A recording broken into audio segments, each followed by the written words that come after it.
Hello and welcome to day 2 of PUBG Mobile Club Open right here in 2022. South Asia region is where we're at. We're looking at Nepal, we're looking at, of course, Pakistan, along with Mongolia, so many other teams from Sri Lanka as well joining us all the way through that are going to be participating in day number 2, the final day. 5 final games are going to be going through, but before we jump into all that, we of course do have this amazing personality to talk about who's going to be joining us once again. That's going to be none other than Necro. What's up, dude? How you doing? How are you looking? Well, again, you're looking bling today, dude. I mean, look, I'm not gonna lie. I like that you mentioned me as a personality. I felt kind of special right there. I felt like I'm some sort of superstar or something. Thank you so much, Blotter. But yeah, it's an absolute pleasure to be here and also be with the underdogs themselves. I mean, yesterday they put on a phenomenal performance without a doubt, but I want to see what they've got in the tank today. Especially that we saw some of the teams in the end final moments kind of rising from their ashes. For example, teams like 4 Nepali Boys. I want to see them what they've got today as well. Absolutely. I do really want to be able to look forward to what 4 Nepali Boys are going to be doing because, again, you talk about that, the storyline basically continuing, right? From yesterday to today, what we're going to be talking about is how 4 Nepali Boys closed and ended their session yesterday, and if they're going to be able to pick up that same pace with the same sort of an approach today, and that same, that aggressive play that is going to be required from their side. If not, then they're going to be left out in the blank. But as of now, as we start the day off, they're looking pretty good in the top 8.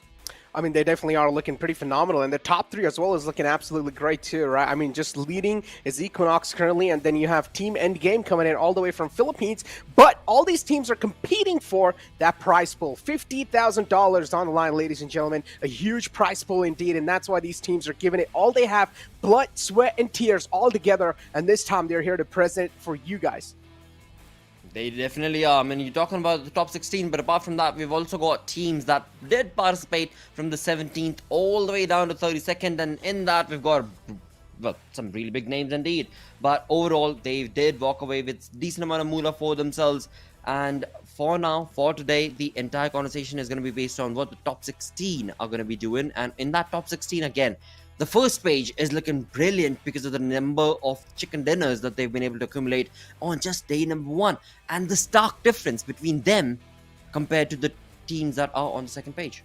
Exactly. I mean, you talked about the difference, right? Difference is definitely going to be quite huge. But I also mentioned this, Blotter, that top 8 is quite fragile. One single good game can instantly change the entire look on the faces of these players. So for now, let's take a look at the point structures and let's find out how these players are going to be able to accumulate those points, as we've been looking at the same point structure since last year as well. As you do have first place getting 15, second place getting 12, third place getting 10, fourth place getting 8, and then it's going to keep on descending downwards until 13 and 16 getting none. And then you have that 1 point per elimination. That's something my eyes are always locked on. Indeed, mate, but before we move on through with the points and everything else that will be speculative, of course, at this point in time, we need to concrete this entire conversation that's going to be based on the storyboard that is, of course, the overall ranking. So moving on to the overall ranking, we're looking at the first page where, indeed, look at that team, ISSL Noob Alliance. 9 position jump, sitting on the 6th position with 35 points, 1 point shy of that fifth position without a chicken dinner. Itself clearly indicates that, oh, wow. But you know what? You pointed it out, Necro. That 1 point difference, and that 1 point is based on the eliminations. Yeah. 5th and 6th. I mean, come on. These teams, they really need to bring themselves together in these games today. And not just that, even look at the first team and the second team. The point difference is just 1 point. 67 points from the side of Team Endgame, and then you have 68 points accumulated from the side of Equinox. Just that separating point is that 1 point. That's why, ladies and gentlemen, I was focusing on that single point so many times. One single elimination, that one single point matters so much in these sort of competition, in these sort of underdog tournaments. It's absolutely insane. Not just underdogs, we've also seen some insane comeback stories with just that one single point where a team was not able to win pretty much just because that one single point. But let's take a look at the next page. Let's find out how things are looking like on the latter half of the board, as we do know there's quite a lot of teams that a lot of fans in the chat are going to be having heavy expectations from. For example, teams like Brilliance and MAKPEN. Absolutely. I would second that conversation in my dream, of course, because again, we're talking about some really big names and they sitting on the second page with the number of points that they're sitting at. Again, I do want to point it out, but also at the same time, point it out with a bit of a, a brilliant play that can be anticipated from their side, because ladies and gentlemen, look at the point difference. There isn't much. There isn't much. And that clearly indicates and defines that there is a possibility from MAKPEN, from all these teams, in fact, Power, Brilliance, Flames 1, Fallen 5, Rex, GOZA, to be able to jump up the conversation. I mean, GOZA, all right, yeah, let's leave that team out a part of the conversation, but not really be a conversation starter because of the point difference between them. But at the same time, they are here. They have done really well. But today will be the defining moment for the side of these teams, especially the ones sitting at that 14, 15, 16 position. Exactly. And Botter, taking our glance again on the first spot and second spot, that one single point just separating these teams is absolutely insane, right? So let's take a look at the head-to-head comparison between DE Gangsters and Equinox, as you do have the H2H between these teams, and the damage dealt from the side of DE Gangsters is a little less. So this in itself just shows the amount of respect DE Gangster has for both aspects of the game, even not just the survival, also the elimination. So it's like a really nice balance between the placement points and also the elimination points. Indeed, I would definitely agree with that. But along with that, I will definitely say that DE Gangsters, they really need only one thing working for them, and that is going to be the average survival time. If they're able to pick up that average survival time, no questions asked, they're going to be able to compete very clearly and evidently against the side of Equinox. But talking about Equinox and their play in terms of consistency, it has been phenomenal. A team coming in from Mongolia, Equinox, this team has been sensational from the start of the day. I mean, they got the first chicken dinner on the map of Triangle with 7 elimination points for themselves. I mean, this team is not going to just walk out of the competition. They are going to try their level best to get as many points as they possibly can. And on the other side is going to be DE Gangsters, the team that is playing it smart, the team that had a really good day number 1, but day number 2, 5 games in the hand. They need to be able to bring in an X factor, an X nerve into the way they're going to be able to play this game to get above Equinox. Exactly. I mean, this is what I said, right? DE Gangsters, the team card, you can clearly see these 4 individual players are really experienced when it comes to this lobby. They have played in the past too. They've competed in this sort of competitions in the past as well. That's what you clearly saw yesterday. The way DE Gangsters played, they had a lot of confidence moving in forward. But let's take a look at the schedule, ladies and gentlemen, to find out how the schedule for today is going to be looking like. It's pretty much going to be the same as a replication of yesterday. Same schedule. Nothing really changed in here. We're going to be having 1 Sandhawk, 3 Erangels, and 1 Miramar. That indeed is going to be true, ladies and gentlemen. And talking about the way the games are going to be played out, first game is going to be on the map of Erangel, and that is where the storyline will start on day number 2, the final day, right here at, of course, PMCO. But in all of that, we've already seen what the anticipation is going to be based on how the leaderboard was set up. But apart from all of that, I do really want to be able to keep my fingers crossed that, second team, or rather second page teams, yesterday, as we moved on down to the final game, really did showcase a brilliant play. You talk about Team Prime, you talk about a lot of these individual teams that were not doing good. They had a brilliant play in the final game of the day. So maybe today they start off with that rockin' performance, or we go along with what Necro just said. I mean, since yesterday, he's been talking about how DE Gangsters have been really phenomenal. They've been the one that you should look out for. And I would not argue with that conversation, because they definitely are. So let's see if they'll be able to keep that pace up and go above and ahead of Equinox. I'm not going to lie. Look, Mongolian domination has been there in the South Asia region for a really long time, right? I want a team who's going to be able to just compete against that and show them that it's not just going to be the Mongolian domination. We've also got some talent from other regions coming in as well. But it seems like we've got the call from the Puppet Master. The first game is lined up and ready for you guys. So let's just head inside the map of Erangel, because the plane fly path is not going to wait for any one of us. But yeah, getting back to the conversation that I was having with you, Blotter. Wait. Did you just call me a puppet? No, not you. I called the producer the Puppet Master because we have to follow whatever he says, dude. No, but all right. I mean, a master puppet would have been better, but all right. I mean, it's the same thing, right? Puppet Master? No, it's not. I mean, I'd rather be called a song from Metallica rather I was than not calling you that. A puppet. I'm just saying in general, right? Like, as an individual, I'm sure the director would not really care about any of these conversations He's just like, I'm here to do my job, man. Just stop talking about me. I don't need any recognition here. I want to stay behind the screen. We should point them out and bring them to the limelight that what exactly is their prediction going to be and what exactly are they anticipating from the Oh, game, just like how because we they did. always, right, they always bring us up and they're always like, all right, what do you think, what do you think, and all right, mate, what do you Yeah. think, mate? Yeah, maybe show them how it feels to be under the spotlight. Uh-huh. This makes sense. I mean, this is what we did in the PMPL as well, if you remember. You know, we had a producer's prediction as well, which team's going to win, and he kept on See, cursing again me, you if you called me a remember. puppet. Like, why would I not I remember? didn't. I said producer.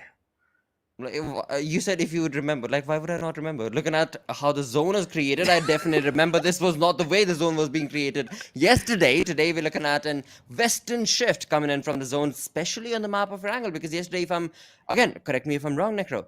Yesterday, what we saw from the side of the zone of PUBG Gods was the fact that every single time we were on the map of Wrangle, we looked at pretty much a western-ish shift, but most of the times the zone itself, the first zone itself, was on the eastern side of the map. But right off the bat, today we're looking at an eastern, or rather, my apologies, the western zone. So maybe we could expect a different play, a different what do you call it? Approach? The X Factor zone, yeah, perhaps from the zone itself, because today is the Yeah. defining day. You know, I really want to be able to see every single Wrangle game that is played out, to have every fight based on exactly how the zone is going to be pointed out. Exactly. And again, I'm not going to lie, no matter what sort of a zone it is, the end game, PS, they found out a way to just crack the code of no matter what sort of a zone it is. They're just so good at repositioning themselves over and over again inside I think those they found zones. the And stones, also, mate. what? I'm sorry, I was just making a meme. Uh, I think they found the stones, but never mind. I'm sorry. What kind of stones are we talking here, man? I've got a lot of stones I don't know, outside my mate. house I as mean, well. you know, there are a lot of stones colored across the entire galaxy, and I think Endgame really found the stones that are working for them, and you know, they're just able to compete based on that fact. So we should already eliminate that team from the conversation. But of course, They've got the stones, guys. You guys found it here. All you need is a couple of stones, so make sure you go out of your house and get some colored stones. Oh, you know what? We should point out Ocean in the conversation as well. Yeah, guys, he's got a lot of stones. But moving on forward. Oh, goals, you better be careful. All right, I'm taking it too far.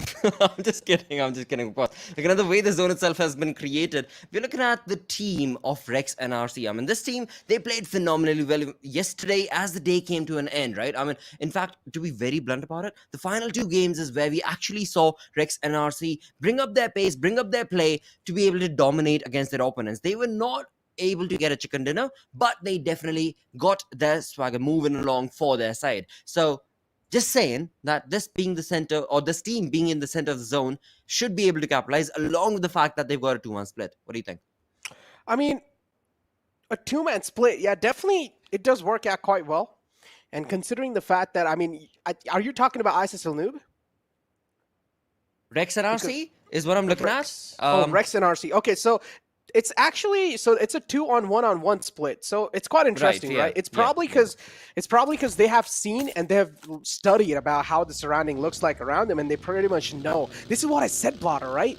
Yesterday, they couldn't really make any sort of changes on the fly. But today, what they could have done is pretty much go and watch the VODs what happened yesterday, and today come in with even more improvised strategy in the lobby. So Rex and RC pretty much know there's no one around them in that vicinity, so they know they can pretty much spread it, and they can pretty much just get as much as loot acquired as possible. And that's what Rex are currently doing. And luckily, they also have the Zord right on top of them. Oh, yes. They're spreading it for sure.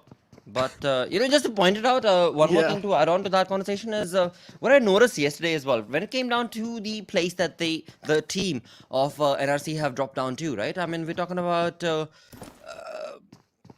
Primorsk and Ferry, my apologies. And, you know, yesterday we had contestations. We had a few teams that did drop against each other exactly at that same exact spot. So it is in the end turning out to be a bit of a gamble for their side, or maybe they really have gotten down and understood exactly how the teams are going to be playing. From the first wrangle to the second, what is the approach going to be? From the second to the fifth wrangle of the day, you know, what the approach is going to be. And perhaps they definitely have split themselves up in based on that conversation, as you pointed out. I mean, definitely. But all I'm expecting is improvised strats, and all I'm expecting is more confidence from all these teams. Yesterday, there were quite a lot of confidence. And talking about confidence, surprisingly, yesterday when I was going through the WODs as well, I noticed Grim Gaming. That is one of those teams that is currently second last in the overall rankings, if I'm not wrong. And Right. but that is one of those teams yesterday. They were in a lot of spotlight, is because they were getting engaged in so many fights, and they were also pretty much dealing a lot of damage in the majority of the fights too. So I feel like Grim Gaming, when it comes to the firepower, they're not lacking. They're neither shy of taking any sort of fights, but what they're lacking is a little bit of strategical advantage against the teams, and that's where they're kind of struggling when it comes to positioning themselves better in the circle and even in the fights. Yeah, I would second that. I would rate that for sure, mate. Because again, when you talk about the way the team of Grim has been able to play Grim Gaming, they have been, they've definitely gone through ups and downs. But overall, when it comes down to the sheer play and the game that they're able to create for themselves, it's all about, you know, getting that information, retaliating against it, but also at the same time having that conversation working for them. But I do also have to add another but to the second part of the first one, which is, are they sure that they want to be able to have that sort of an approach on this day number 2? But along with that, looking at day number 2, it is off to a fine start where Equinox gets the first blood, almost the first blood, but Rex RRC is not that far behind. I mean, look at Hassan right now, and he's definitely able to pinch down a lot of bullets down and led towards the side of Equinox, but yeah, it's just a bit too late, mate, because you've already lost one of your teammates. Oh, what? And he is... Okay, he can still be. All right, I called it out. I'm going to be the caster's curse for the entire day, I think. Listen, man, I'm telling you, he can still be rezzed. If one of the teammates, if he's able to sneak inside the water, he can get the res done. He can get the fallen man Mate, back I up. asked for the first blood, and he's just denied me that. It's like, I'm against NRC now. It's not yet, man. It's not yet, dude. I'm telling you, if you are a team that is struggling currently in the overall rankings, you do not want to be in the spotlight of Equinox. You never want to be. Because Equinox is one of those teams that is not scared of taking fights without a doubt. They have amped up the aggression, as always. And yeah, they're just out for blood. They're quite thirsty too, including the placement points. But they have more elimination points compared to the placement points. So that in itself just proves a lot of things when it comes to Equinox, that this is one of those teams that is quite bloodthirsty, and they would want to take you down no matter what. So you would want not to be in a target of a team like Equinox. And so far, they've already got the first blood blotter. So that's a good news, right? Indeed it is. It definitely is. Because the way that this team played yesterday, the way that they played in the 32 lobby as well, they were looking pristine. They were looking like they knew exactly what the other teams are going to be doing. They were in the minds of their opponents, and that's exactly what they're doing right off the bat on day number 2 is the final day, start of the day. They get the first elimination point, the first blood situation working for their side. So that's definitely going to be giving them a pretty good boost. But also, I want to be able to see what else the zone going to be doing. But never mind the zone, because we've got DE Gangsters moving in with Quad taking the second kill, second elimination point of the game today. And this is just turned down into sheer brilliance from the side of this player, because he's all by his lonesome as you look onto the mini-map. But does he know? Does he know where the other team opponents are? We can see it in the minimap. Yeah. But does he know? For now, he's just taking a chill loop. Of course, getting his loot segregated and sorted. I'm hoping that his teammates are going to be around in vicinity to be able to give him that cover and that flank angle. But talking about that flank angle, look at HR. I mean, this team, HellRaisers from Pakistan, yeah, they brought up their level of play as the day came to an end yesterday. Talking about that, we're already seeing the majority of the teams that are currently in the first half of the board getting engaged in a fight. But Aurora is not one of those. But HellRaisers definitely do want to make their name up there as well, as they've already gotten the first elimination in the entire game for themselves, at least. Z is the man who's able to get the blood on his hands, while the rest of his team is well spread out as well.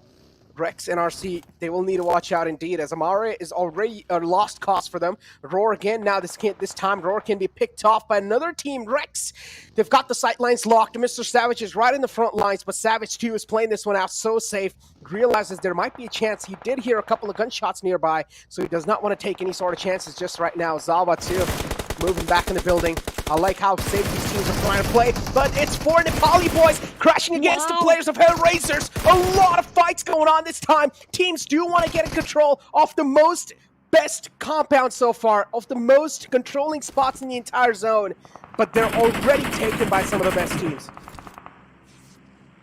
Well, again, I mean, Nepali for boy, the way they just jumped into this arena, that was lackluster, of course, and the way HR were able to just retaliate against that was brilliant, was sheer brilliance, and also the skill working for them because they were quick on them triggers, and in that doing so, they've been able to eliminate and get 3 elimination points for their side, but the fight is not yet done. Roar, a team, again, joining us all the way from Nepal. Yesterday, we saw them being in the limelight in the final 2 games of the day. In fact, the final game of the day itself is what I would want to mention, but is that going to be enough for them to be able to roar across the side of HellRaisers from Pakistan? It's Nepal versus Pakistan right now between these 2 teams, but which one is going to be able to come up on top? Of course, Roar have already taken 1 elimination. That means they are a 3-man army against a 4-man squad of HR. Also, to the sheer brilliance of HR, they are sitting on top of that hill, so the advantage is definitely going to be for their side. But hey,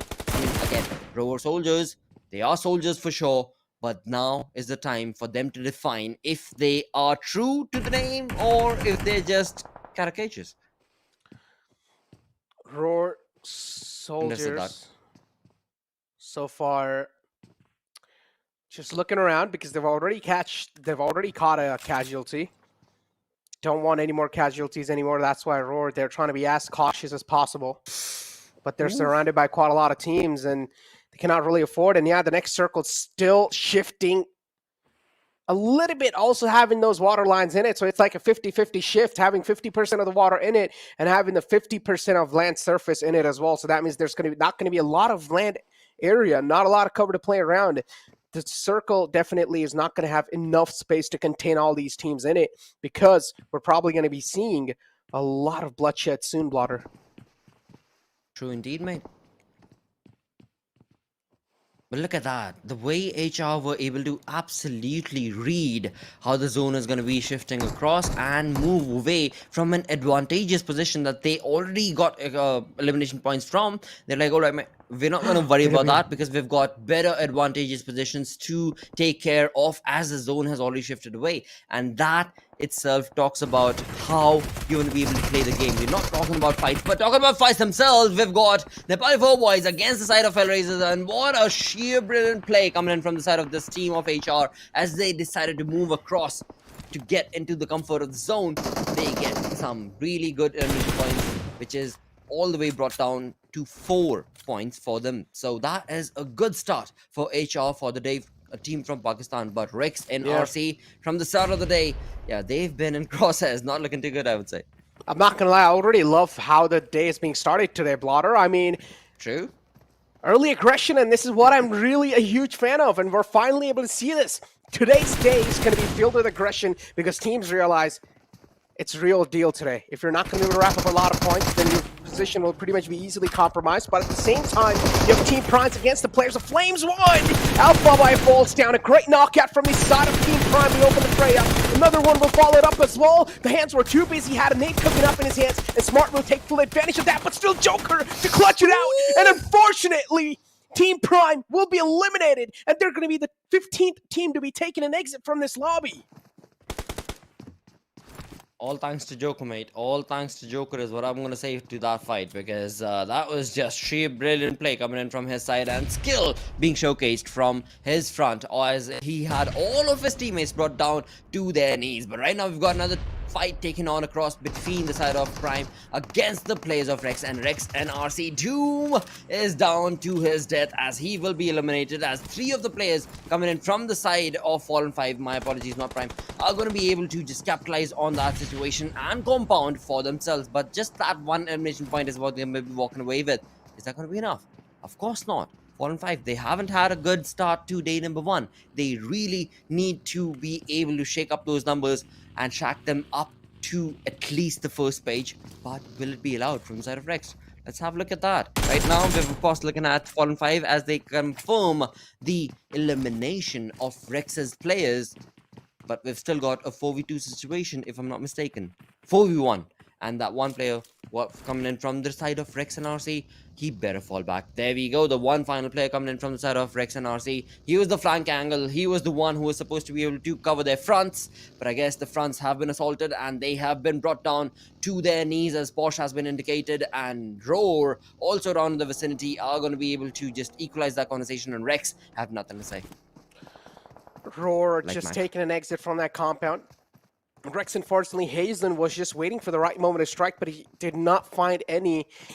The vehicle's tires as well are taken out by Roar, so the vehicle's pretty much going to be dumped now.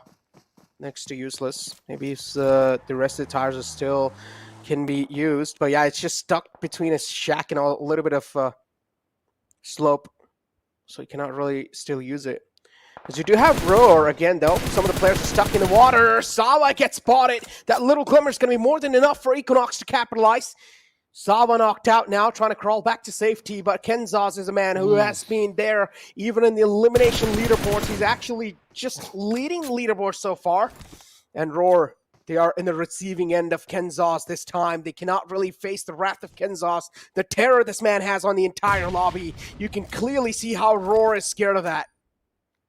Oh, they definitely are. And look at the kill feed chiming in along with the name of course, eliminations. We've got the side of D Gangsters taking on that approach against the players of Grim, as well as Doom, in fact, as they were able to knock out a player from Doom, as well as, of course, the side of that team. But we'll move on back to that conversation, as we've got Brilliance on our stream. 17-18 minutes into this conversation and this fight, we are, of course, looking at a brilliant play, a brilliant start to the day for these games. I mean, this is the 5th last game, correct me if I'm wrong, and these teams are again playing it to perfection, mate. Circle playing a cruel game, Blotter, again. And how is Brilliance gonna try to make the entry inside without taking any sort of casualty? Not just that, even the team end game this time, it seems like they're on quite a struggling spot. Not able to find their sweet spot in. They've also taken a lot of damage, but they have an advantage of the high ground that they can try to play around with. On the other hand, Brilliance finding an uphill battle, but Michael all the way from the back is providing some huge cover fire, also damaging the players big time of the players at the end game. Bro, they gave away the gems. I'm pretty certain they gave away the gems. I mean, this is not the play that was anticipated. Oh, come on. You should not be doing that against such a fabulous team. The side of this team was so wonderful yesterday. But hey, you know what? Brilliant gameplay coming in from the side of Brilliance is what it is. And it seems like they're going to be turning it into a bogey, or maybe a clear play coming in from that side. Hey, but before we move on away from that conversation, we've got to talk about this team. What? Fallen 5. What a play. What an interesting play coming in from the side of Fallen 5. But I'm sorry, what about Fallen 5? They're done, mate. I mean, no. Did you have any bets? I mean, they're done. Listen, man, you talked about Stones and the end game just got Thanos snapped. I had to. They disappeared, dude. Who curses them all? Why, Water? Why? I don't know about them getting Stones, but I feel like as we looked at that fight, it was clearly evident. I mean, the way the end game approached that fight, even though they had that advantageous position of being on top of the hill, they were not spreading themselves. They had no flank angles. They had nothing working for themselves. And Brilliance, they were all over that place. And like I said, I mean, bogey or not, they were able to just capitalize on that situation with the power. And that is what I'm looking forward to from the side of that team. But looking on forward to some more aggression, it is going to be DE Gangsters going down, or are they? With this Fallen 5 are rescuing all of these players and eliminating them one by one. What a brilliant play. 9 teams remaining in the 20th minute. This is a sensational start of the day. Oh, indeed a sensational start. The Gangsters get crumbling down against the players of Fallen 5, something we did not expect to happen, but Nishan and Demon YT is still up. These two players can definitely be the game changer, but this time, are they going to be able to be the game masters or not?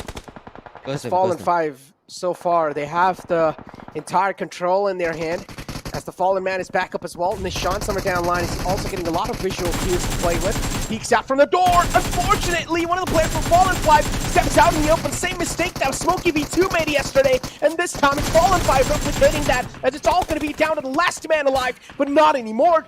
DE Gangsters getting rid of the last man too, and talk about making this a gangster's paradise. Well, you ghost them. No, they're still up. Demon is up.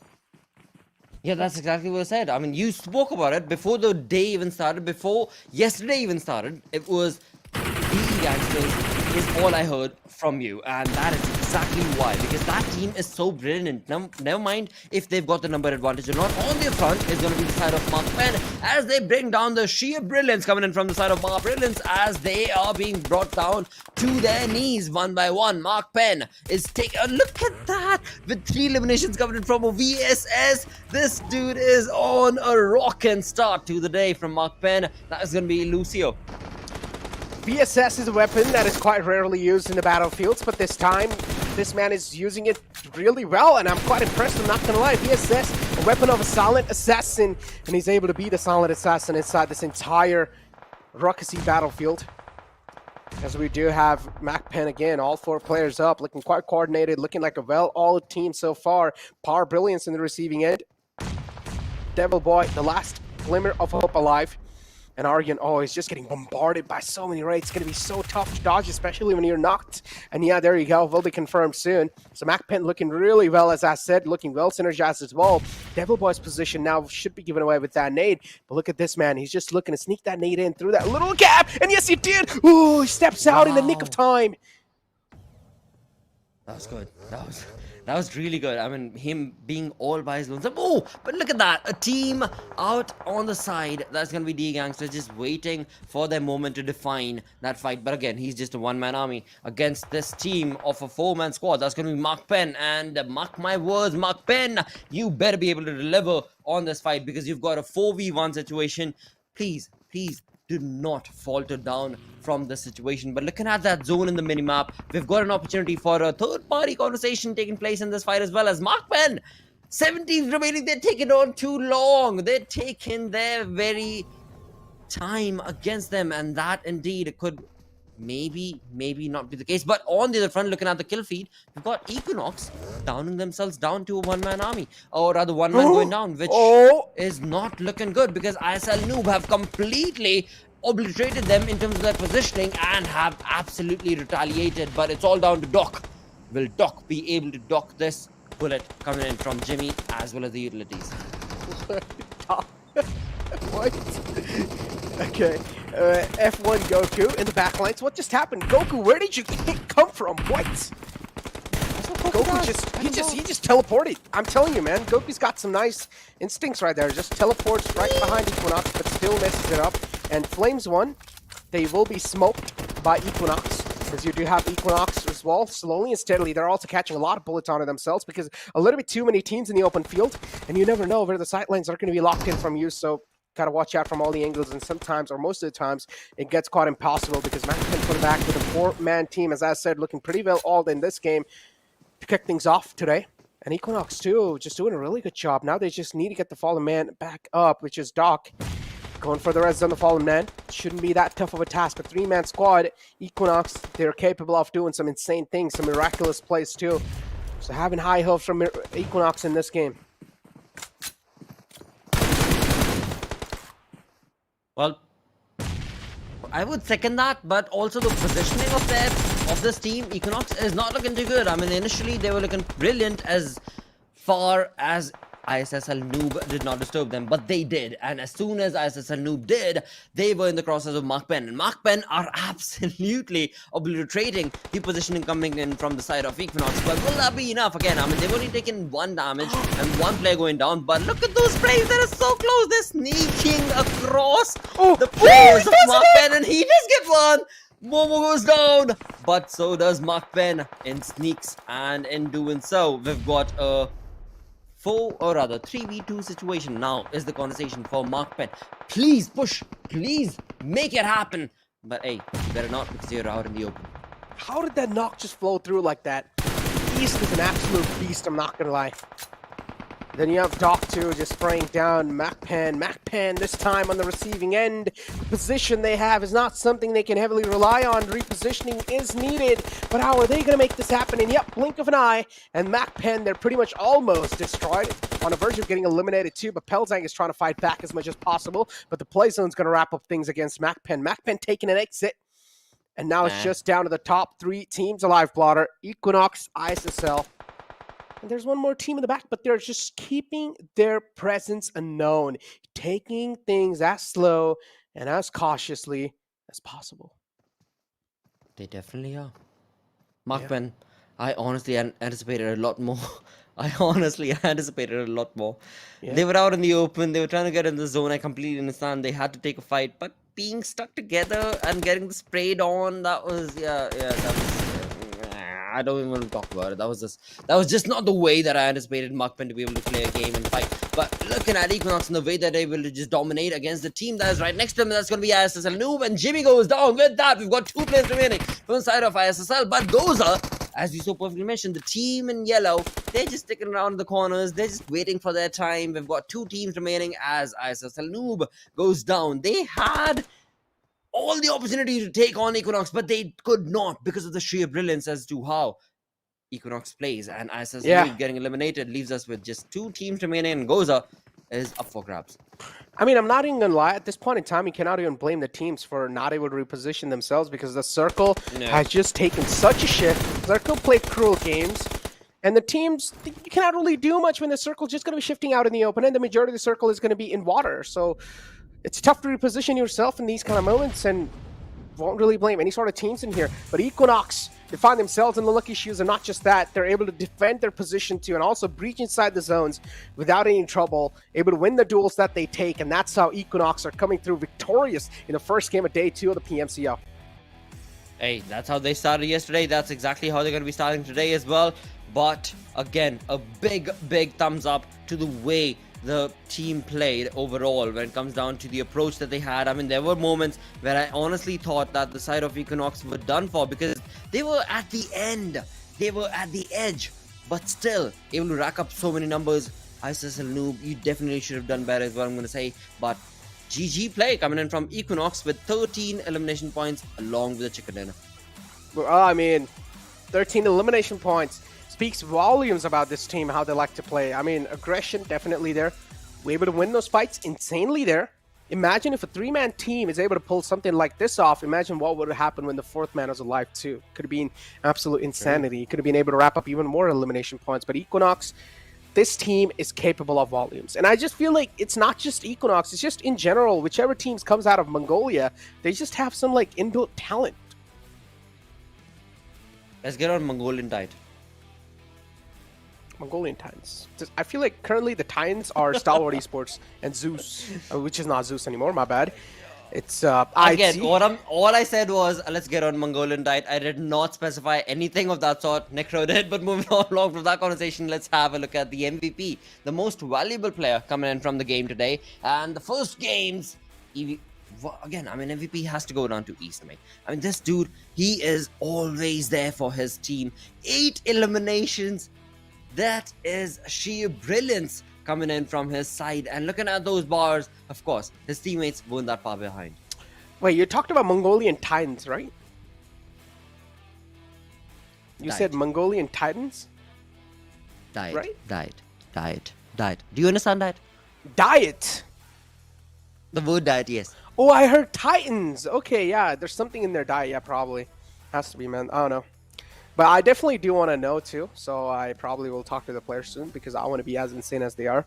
But nothing taken away from the other regions, too, man. Yeah, I'll let you know. I'll share the notes with you, man. I'll probably write it down and stuff. But yeah, nothing taken away from other regions, too. For viewers, better luck next time, guys. But yeah. Oh, no, you didn't do that. I'm sorry, but yeah, talking about the top players, of course. Yeah, but yeah, nothing taken away from other regions, guys. Nothing taken away from other regions, too. Every single team is doing really phenomenal. But for now, Equinox, the way they're playing is on another level, and they are just catching all of our attention. So that's why we have to elaborate more, and just because they want to, so that's why we have to also glorify them. And Equinox so far doing a really great job. MAKPEN too, actually able to show themselves up in the top 3, and that's quite insane. Fallen 5 almost able to win a fight against DE Gangsters. That's something insane too, but DE Gangsters as well showing a little bit of glimmers of greatness. And I'm pretty sure it's just the first game. You still have 4 more games to go, Potter. That is indeed very true, and of course, but Fallen 5, they've started the day with a good, rock-solid start is what I'm going to say. Along with that, looking at the first game itself, I mean, yesterday we had to wait all the way to the 5th game to get a vehicle elimination, and this game is just the first start, the first game of the day, and we're looking at vehicle eliminations. And now, you know what that means? That means assault, that means annihilation, and that means just complete chaos that I'm anticipating from the side of this lobby. But only one grenade elimination? Come on. I look at grenade eliminations as if a team is just able to dominate. And this first game, I'm waiting for that perfect graph that's going to be showcased, the damage graph, because I want to be able to see all the teams participating. And as the day yesterday ended, we did see all the teams participate and be a part of, getting good elimination points, getting decent amount of damage. Is that going to be the case today as well? Yeah. We shall move on to that. But before we do so, let's have a look at the match ranking. Let's move on over to the match rankings and let's find out how it looked like. But let me tell you what, one team that was not really able to show up, that we wanted to show up, was Doom Esports. Doom Esports nowhere to be seen in the first page of the first game of the day 2. But GOZA ESports able to kick things off pretty well next to Brilliance and MAKPEN. I wonder how MAKPEN is doing. We're looking at MAKPEN sitting on that 3rd spot and him at the bottom right now. But along with that, we've also got the side of DE Gangsters sitting on the 6th spot from this first game. We've got 4 games remaining. And on the overall ranking, the side of this team is looking pretty good. But is that the same case for Brilliance, or is this a comeback? I mean, yeah, can be a comeback. Potentially can be a comeback. But for now, let's take a look at the second page too. And let's find out how things are looking like on the second page as well, because I'm pretty sure you're going to be seeing a lot of known names. By known names, I said Doom Esports and the Endgame PS. Unfortunately, these two teams were not able to perform. We also focused on 4 Nepali boys in Sanhok game. They had a blast of a game, but after that, 4 Nepali boys, the struggle was seen. And even today, you're clearly seeing the struggle. HR sitting on that 9th spot. My apologies, I do not want to stop you in the track, but HR, Pakistan team, look at the elimination points. 5 elimination points, no placement point whatsoever. That is ludicrous. The way this team has just completely showcased to the entire lobby that, you know what, we're going to be dominating in terms of eliminations. That's how we're going to start the roll today. Because yesterday till game number 2, I was waiting for what HR is going to be doing. They were doing nothing. From game 3 onwards, they were looking brilliant. But let me tell you what, Water, let me tell you one crazy fact. Pakistan only has 3 teams inside PMCO, and there are going to be top 3 teams moving on forward. So every single team in here is already qualified. That is for Pakistan. Aww. Why do you have to make it so noob? No, that's not what I want to hear. No, that's not what the fans want to hear. No, they're fighting for the sheer brilliance. What are you talking about? No, fans, you did not hear that. You did not. Of course, I gave you guys the biggest spoiler. That is not the way the game is going to be played. But of course, we know for a fact that 3 teams from Pakistan, 3 teams from Nepal, 3 teams from the other regions are going to be moving on along. So, yeah, that's how I'm going to be diverse. Never mind. You know what? Move on to the damage draft, mate.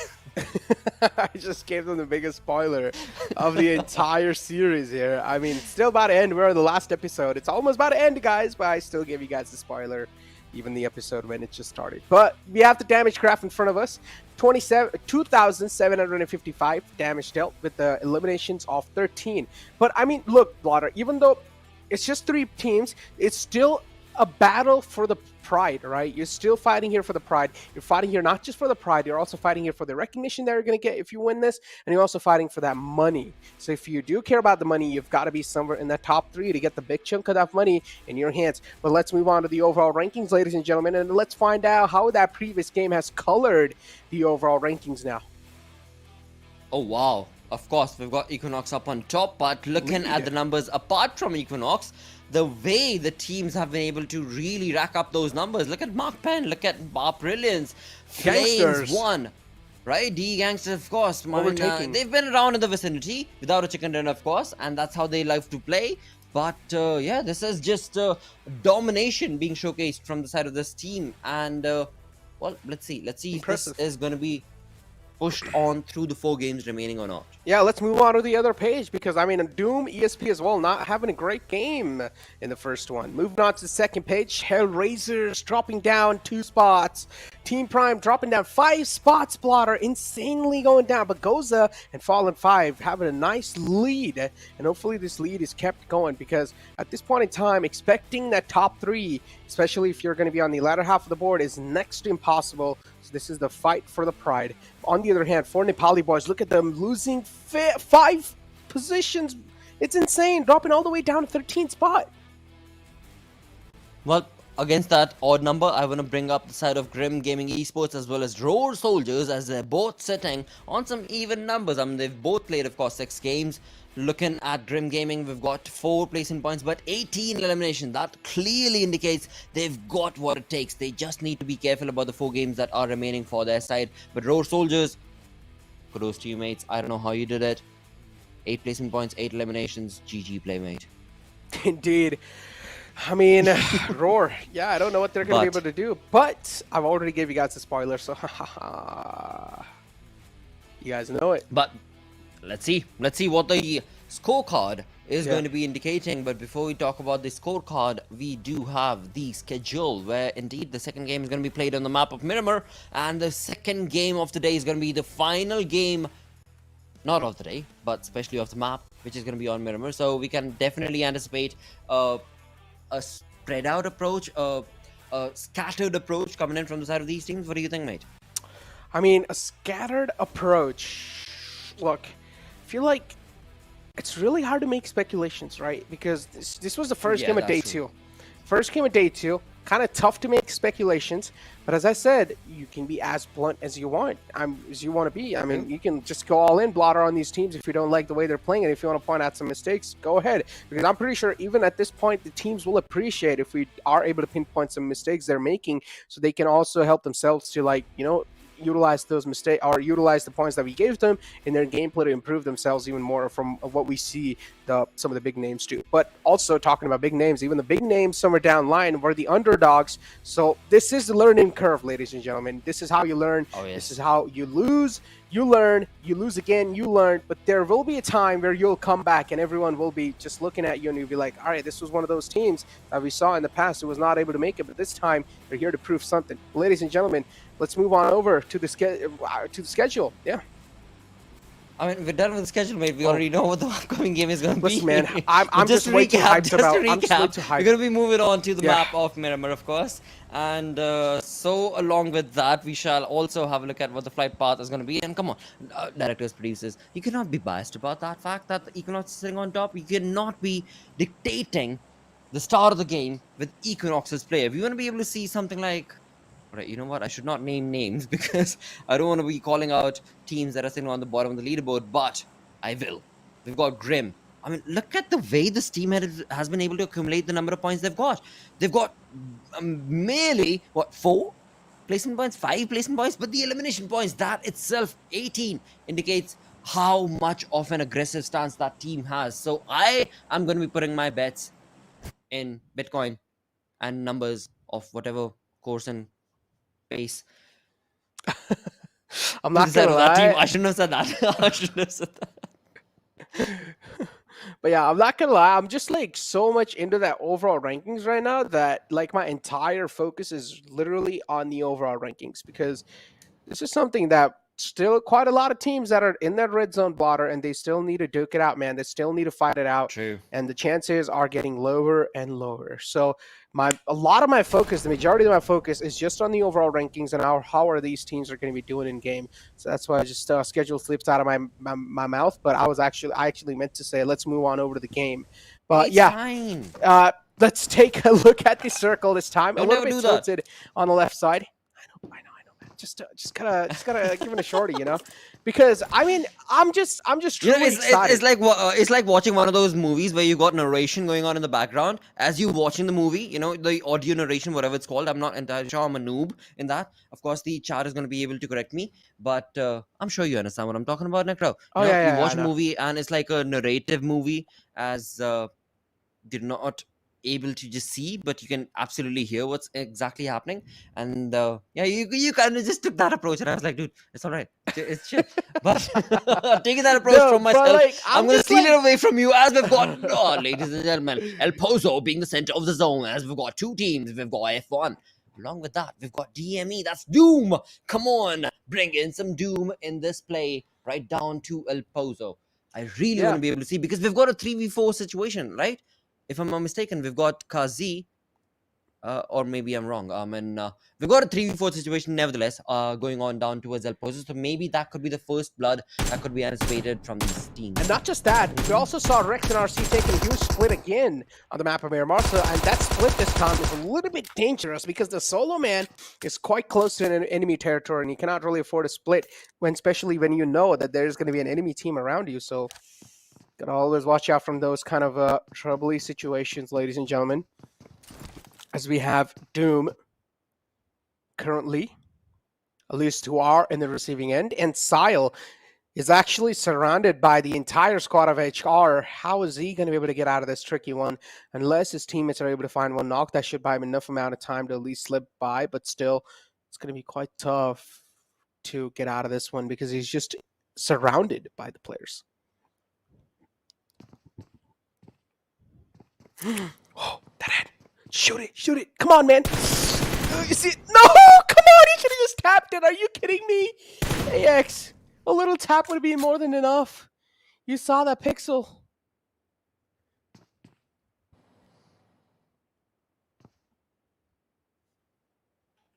Indeed, that is true. I was just trying to get my audio corrected. And as we do look at the way these two teams are taking on shots against each other, they've got the information. And look at Doom Sile taking on Sile. Seriously, mate, like, I'm not happy with the name. So I'm going to casting for Sile. Wait, what's wrong with Sile? Man, I just wanted to say it. Okay, we'll talk about that I have later. no idea. Because for now, Akazi it's is so much better, but look at Roshan. Yeah. Roshan is making his team Roshan across, because Team Prime, dude, I have to point this out, of course, because the way the team played yesterday, in the final two games, they finally did start delivering, and Team Prime, they're on a different record altogether, of course, as they bring that sheer dominance in this game as well. Of course, they've taken one knock and one elimination. That's going to be the name of Mujrim, but on the other front, you know what, Muslim? All right, fine, dude.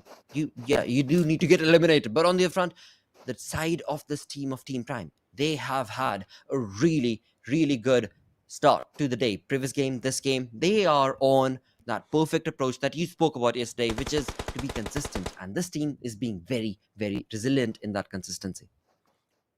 Talk about being resilient. HR Adnan in a spot where he should not be, pretty much. Trying to stay as quiet as possible. Not even moving an inch. Not even giving a single footstep. Knows if he gives it away, position will be compromised.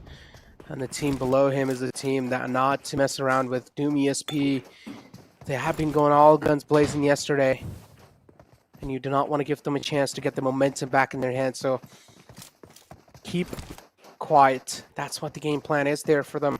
Team Prime, unfortunately, Mujrim goes down. And Team Prime now will need to rethink this fight out, as Rex will find another knockout. Cannot afford this one. A 2-on-3 situation. Rex doing a great job with finding these knocks somehow. Doom is separated out, though. Rex and RC Doom, you cannot move out in the open like that. Smart has a little line of sight on you if he decides to peek out and take shots. And that's what exactly happens. Doom, a little too overconfident, was moving out in the open. The rest of the two teammates now, they're going to be in a state of discomfort.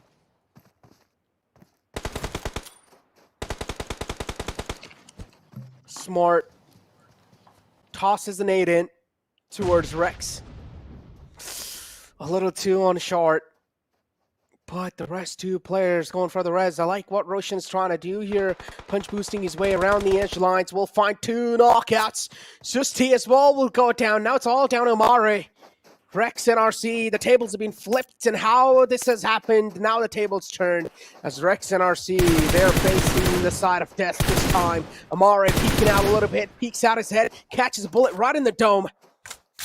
Amare will fall back again to heal himself, patch himself back up. But Team Prime, they're looking quite unstoppable. Panda still bleeding out. Team Prime will need to make this quick.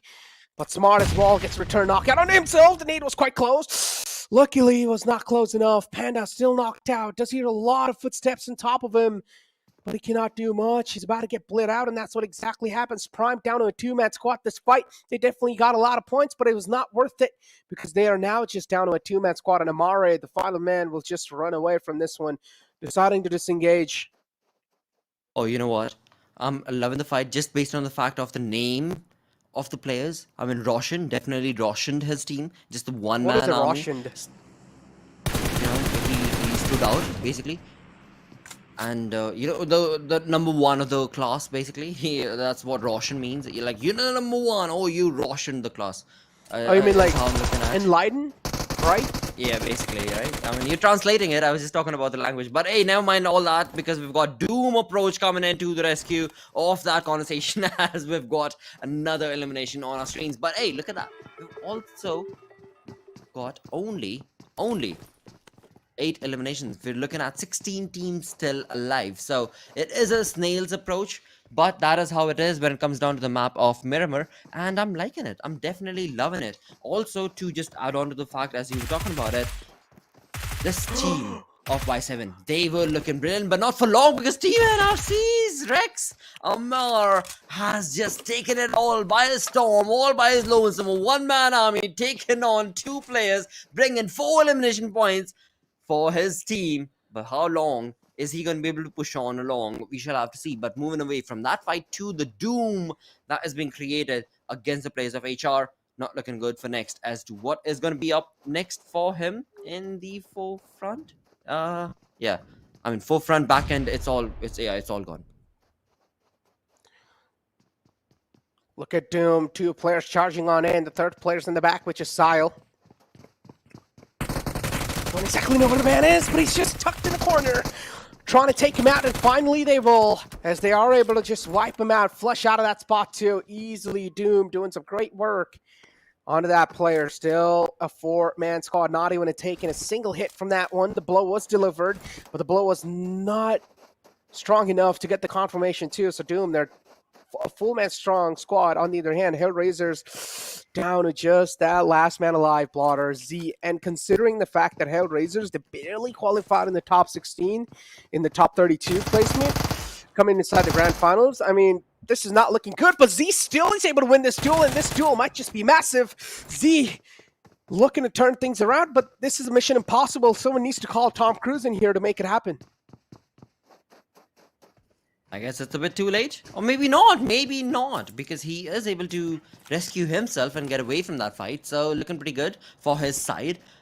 But look at that mini-map. We've got a vehicle moving on along right next to him. He, of course, knows that there is a team that he needs to run away from. But which side should he go? And yeah. He's doing it. He's absolutely doing it, and he's making it happen like it's easy breeze as he's moving away from the side of this team and the fight that he was a part of, moving outside the zone. F1. A good rotation. Yeah, really good. Trying to avoid all sort of eyes, man. A good lap. Yeah, I mean, talk about social distancing. F1, great job. Is this still a thing? I think so, I guess, because I think so at this point it just depends on you.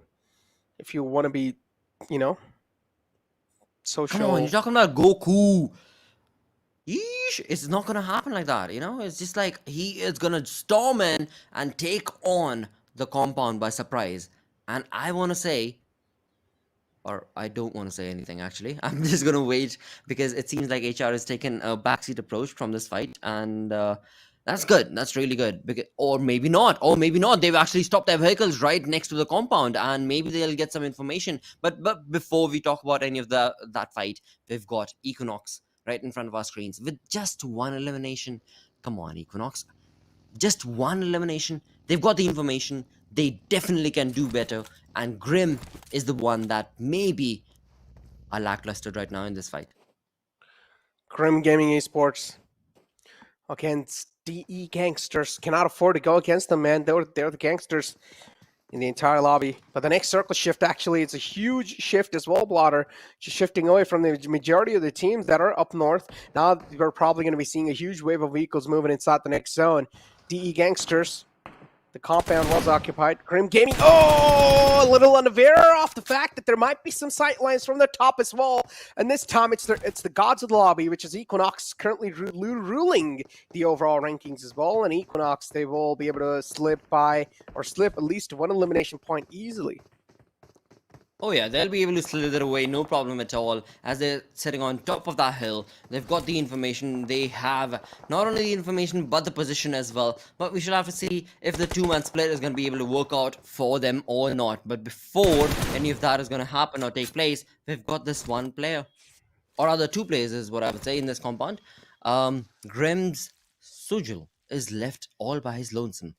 Will he be able to run away? Will he be able to make a sprint? Will he be able to walk away? Will his teammates be able to give that sort of a cover fire that is required for his side? Let's see. For now, of course, his teammates are right around the vicinity. It is, of course, a lot of mind games that are going to be played from both of these teams. But which one shall be the one that shall deliver?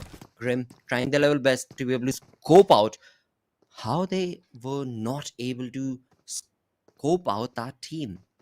Little do they know, East is on top of them. Still, though, I mean, Equinox, they're not leaving this spot. I mean, makes a lot of sense, too. Currently, they're the Overwatch. They have a really nice high ground to play around with. Grim finally able to slip away, because East was a little busy patching himself up. And Equinox, they found a nice moment to run away from that, but the AWM is a mischievous man's gun, and he cannot really mess around with this one.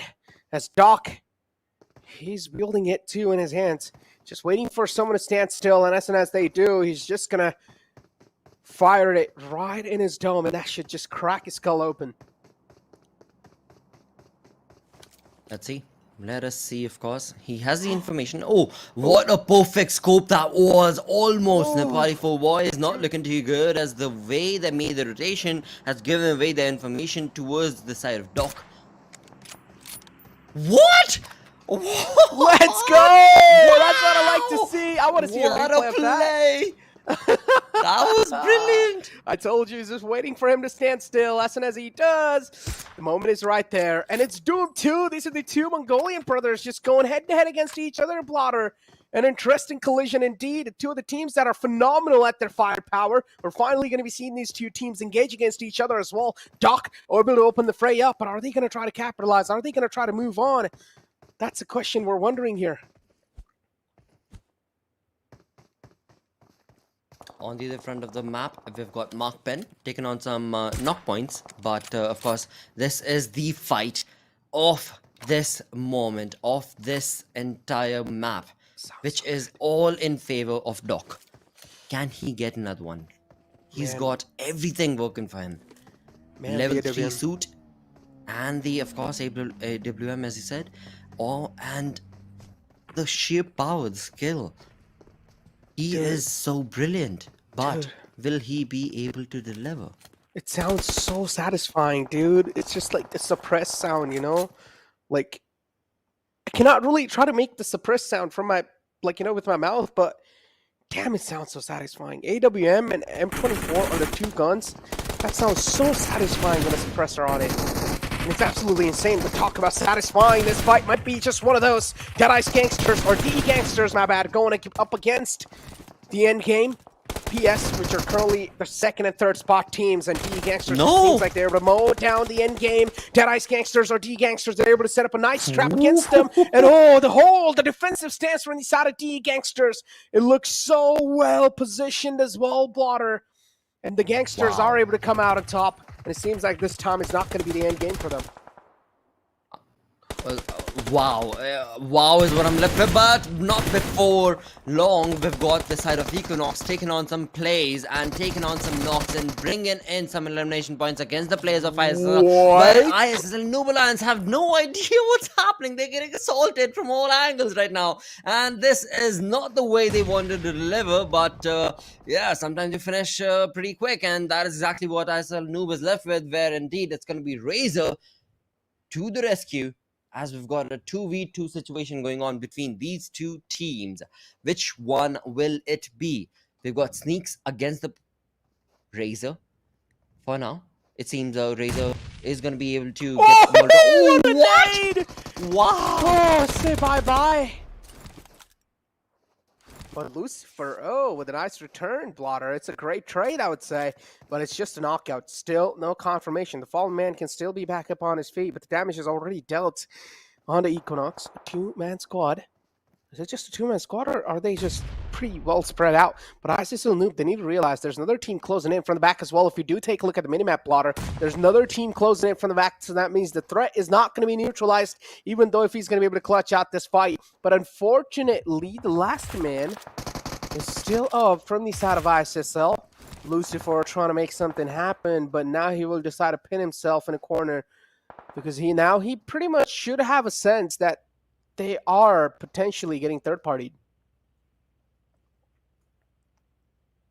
They definitely are. For now, it seems like Lucifer is just holding on to the cause. He's trying his level best, of course, but yeah, Lucifer, you better make your will. You got a team right next to you, and that's gonna be from the side of 4 Nepali boys. Actually, in the mini map, we can see. Oh, talking about the mini map, look at that map shift. Look at that zone moving on along into the center. MAKPEN once again. MAKPEN, this is your play, but not long before Brilliance have something to say. That circle shift is so cruel. I mean, it centers on up, but it's just out in the open, Blotter, and it's a complete high ground. I mean, it's pretty much on top, but the ground is not flat. It has a little bit of ridges here and there, so you never know where it's going to be. It's going to be so tough, man. Let me tell you, there's going to be sight lines all across the board. It's going to be so tough to navigate around. Oh, that airdrop and that perfect play coming in from the director's side. Oh, Jesus. This is going to be the drop that will make this game into a different factor. Water. Fourth airdrop. Imagine, as casters, we could actually control the game too. Like, for example, we want the circle to shift. Like, we have a device, and if we want the circle to shift in this way, we will click on that. Imagine, that would be so cool, man. That would be. Do that. But, yeah, of course. I mean, we've already got, you know, different lobbies and servers created for that. But, yeah, it just kind of spoils the game, of course, right? I mean, it all boils down to who's this admin? Who is the one? Who's yeah, the fans will just rage against us if their team doesn't win. Yeah, but it'll definitely be a little cool concept, you know, if there's just like some nice, like, fun event. It can definitely be a concept that can be applied on in that event. But for now, it's ISSL Noob Alliance. Unfortunately, the shot getting graded by the 4 Nepali boys, and Lucifer, the last glimmer of hope as well, getting eliminated doing so. The Gangsters will not so be far behind. They will be following it up too when it comes to the eliminations. But look at Doom Esports, surrounded by Equinox, 2 counterparts, 2 brothers against each other this time, but the nade! Such a perfection right from the side of Equinox, and this time it's going to be East, tossing in that nade right onto Kaze, one of the players who's currently in the elimination leaders, Blotter.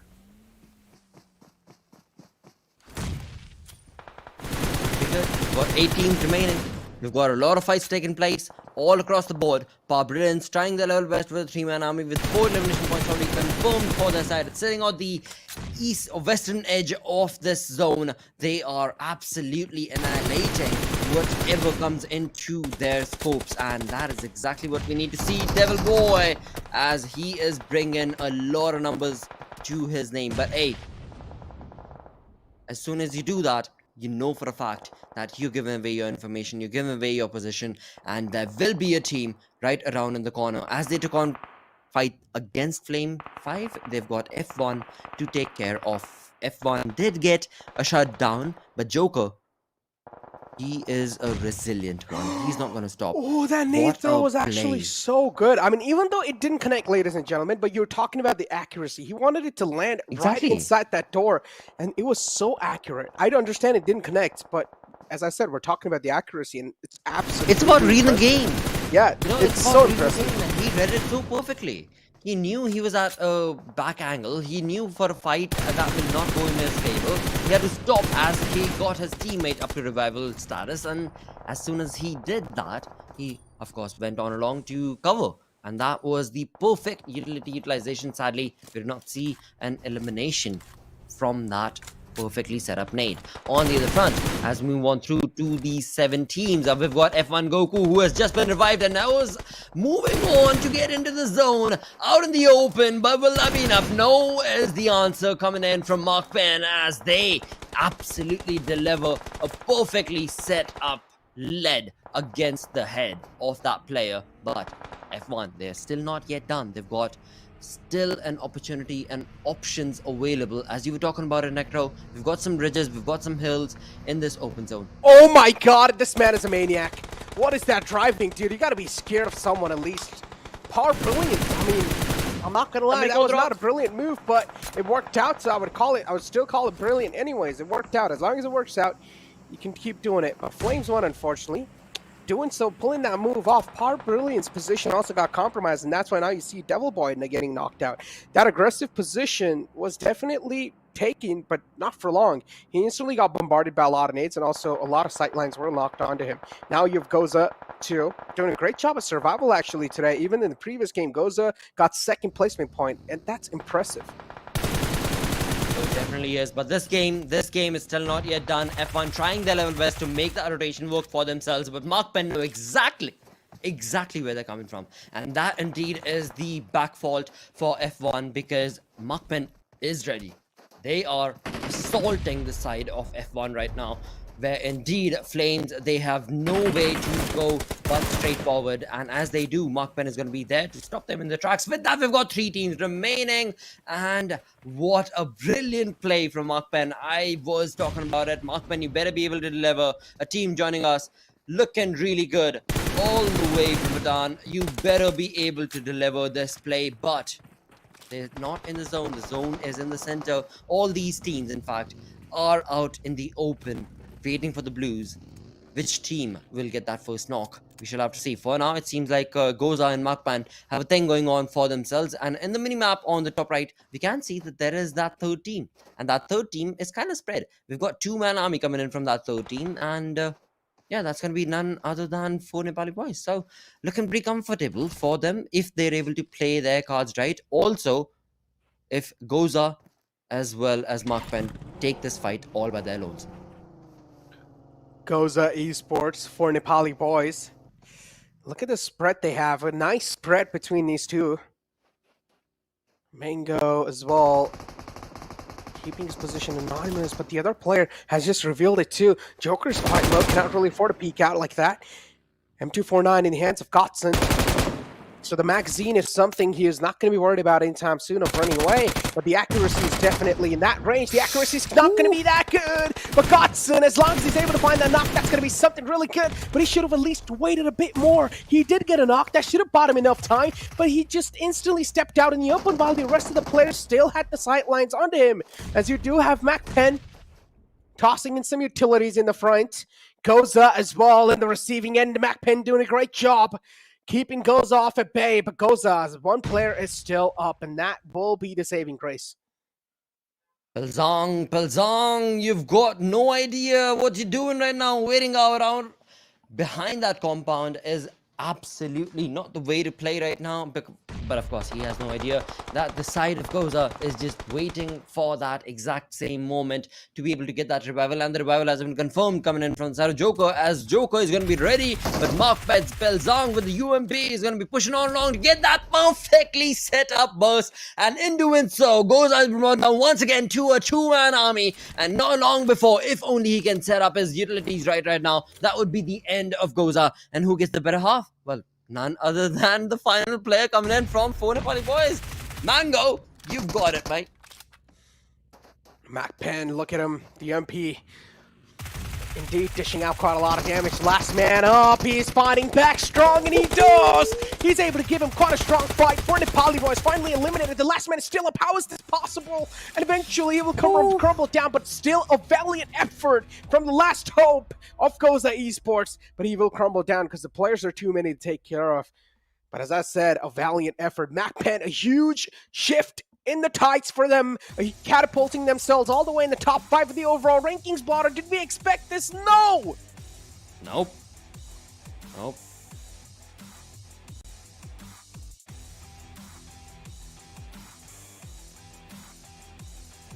Absolutely crazy, man. I mean, MAKPEN just showing themselves up with 10 elimination points, and it's like the game was well balanced too. 10 elimination points, 15 chicken dinner points, which is pretty much total of 25 points in total, and then you have total damage of 1,990, almost 2,000 damage dealt by the entire team. But valiant effort, even from the side of GOZA. I'm not gonna lie, GOZA, even though they're not really getting a chicken dinner in their hands so far, but they're still able to establish. What do you say? They're still able to establish those placement points. They're still able to come up consistently, at least in the first 2 games of the day. True, that is very true indeed, and that is something that we were waiting for. In fact, not only us, but the fans, I'm sure, were waiting for exactly that as well. When it comes down to the way the MAKPEN team played, that was sheer brilliance. The way the zone actually helped them out a little bit, but then again, I mean, it's not only always about the zone helping you out, you have to be able to capitalize on that situation, and MAKPEN did it so gracefully, with all 4 players still standing, moving on along with a decent pace, getting those elimination points, getting the information. They were all over and getting those numbers working for their side. But is it a bit too late? Because again, this is a team that we're looking at sitting on the second page. Yeah, it's still up for debates as to what team will it be in the end. But for now, MAKPEN looking really fantabulous in terms of that play with 10 elimination points. Ooh-wee. That was a good play. Indeed, a crazy stuff, man. Indeed, well played from their side. MAKPEN, this is something none of us expected coming inside this one, because in top 32 as well, they looked quite shaky, Blotter. But this sort of a performance on the final day is really needed. And as I said, I was talking about this since yesterday, how fragile the top 8 is looking like, and this is the prime example of that. It's so sensitive, it's so fragile. One single good game will just catapult you to the top 5. Let's take a look at the MVP of the previous game. Who's going to be the man of the hour? Let's find out in a couple of seconds, and it's going to be Fist Boy from the side of Doom Esports. Doom Esports again showing themselves up when it comes to the elimination bracket, but the placement points lacking again, Blotter. Any tips for them? Be the Doom you were made to be. I mean, you asked me for for a tip, and that's all I've got. Okay. Because they're doing pretty good. I mean, compared to yesterday and today, I know, combined, they're doing pretty good. I mean, yeah, nothing taken away from the side of this Mongolian team, but overall, I think they're still just holding themselves a little back. But again, you cannot say that looking at what we've got. Fist Boy fisting his way through with 6 eliminations. Come on. I mean, you just cannot, you cannot just point it out and be like, this team is not doing great. There is no way that you can say something that is going to be able to help the team out, because they have been on the high horse since the start of day 1 itself. Yeah, Fist Boy doing a really good job indeed, Blotter. And MAKPEN as well as right there, Pelzang himself showing himself up from the side of MAKPEN. Equinox as well. Kenzaz, as always, this man has to be there, man. Kenzaz is just such a key and instrumental player when it comes to Equinox. He's a player that brings Equinox together. He's like the lifeline. He's like the heart of Equinox. Moving on over to Manny Cog as well, as you have 3 eliminations from that man. Lucifer as well, getting 2 eliminations. Let's move on to the match summary, and let's find out how that looked like, because I'm pretty sure this is something that you really wanted to see. Grenade eliminations a little bit up, but I'm pretty sure still not to Blotter's liking. Yeah, because again, I mean, I've been pointing it out since day 1, and that was just yesterday. So we're only looking at just a 2-day affair, where yesterday, the final game is where we saw some vehicle eliminations. But overall, when it comes down to day number 2, it is looking like an aggressive approach coming in from the teams, which I'm loving. Look at that longest elimination, 326 meters. Yeah, that's definitely going to be a deep play coming in from the side of that play. But overall, when it comes down to the play that was made from these teams, it is all going to be dictated as to how the match ranking is going to be, how the overall ranking and the storyboard is going to be dictating the entire storyboard. As of now, we've got MAKPEN looking wonderful with 10 eliminations, 15 points based on that chicken dinner. And look at Doom ESports, 8 eliminations with only 1 placement point. Like I said, there's nothing that you can say that will make this team better, because 8 eliminations with 1 placement. Yeah, that's it. They've just written down their cards. They indeed have. And then you take a look at the second page of the match ranking this time. Let's find out how the second page is looking like, because I'm pretty sure we're also going to be able to see some quite well-known names here. And yes, this is what I said. The end game at PS. What's going on with the end game, Blotter? Day 1 was phenomenal, but day 2, they're struggling. And this in itself just shows the amount of practice, the amount of homework the rest of the teams have done to counter not just end game, but also to level their game up. And this is why the end game now are struggling. The end game will need to try something new. They will need to whip out a new strategy from there, as I even was pointing it out yesterday. If plan A is not working anymore, go for the plan B, because that's the only way you can either try and do something. But the end game after this sort of a game as well, again, replicating what they did in the past, they cannot really keep on doing the same thing. Let's move on over and take a look at another graphic, because the end game, I'm definitely quite disappointed with the way they're doing. And even in the damage graph, we just don't see end game anywhere close. I mean, I understand when it comes to the elimination, that's not how the end game likes to play it, but they're just not doing good even in the brackets of placement. Yeah. It's just not long enough, mate. It's just not working out for them. It's just something that they're not able to capitalize upon. And that is something that will definitely haunt them. But hey, we've still got 3 games remaining, so there's still an option and an opportunity for the side of the end game team to be able to end the story card for them. But on the other front, one team that I did want to mention when it came down to that match ranking was F1.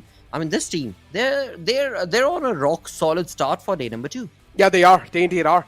And F1, they need to keep it going. But again, we talked about this, Blotter. Teams like this, they really do struggle with consistency. And just having 1 game under your belt or 2 games under your belt is not going to cut it, because the top 3, it's quite sensitive. Even though you have found yourself in the top 8, you still will need to keep on consistently moving on forward if you do care about that prize pool. Hey, and I really want to say that they are. They definitely are. I mean, if viewers joined us yesterday, you would remember that when it came down to the first 4, we were looking at like a completely different game coming in from their side, as we were looking at 60-60 plus. And then moving on from the 5th to the 8th spot, we had a 20-25 point difference coming in from their side. So that has been taken care of. Now it's only a 1 point difference between the 4th and the 5th team. So the lobby is getting aggressive. The lobby is definitely trying to dominate. But which team will be able to push on to take that aggressive stance that Equinox had yesterday, as well as they're trying today? Exactly. I mean, you talked about the aggressive stance, but now let's take a look at the next page, Blotter, because this time we're going to be looking at the upsets so far, or the teams that are not really able to do that great. For Nepali boys, able to bounce back a little bit, baby steps from their side, but this is not the time to take baby steps. This is the time to take big steps, and this is the time to catapult yourself all the way up to the top in the overall ranking. So baby steps are not going to work because you don't have a lot more games left in your hands anymore. 4 more games to go. I don't know how they're going to try to pull it off, especially Grim Gaming Esports. Something needs to be done here. 4 more games, ladies and gentlemen. It's not that hard to get yourself in the top 8 if you are going to have a big game. As you do take a look at the schedule, so now we're going to be moving on over to Erangel. Oh, yes, we are. 3rd game of the day, the second last Erangel of the day. This is the moment that I'm sure a lot of these teams were hoping to try and recover their lost plays and lost points. But is it a bit too late?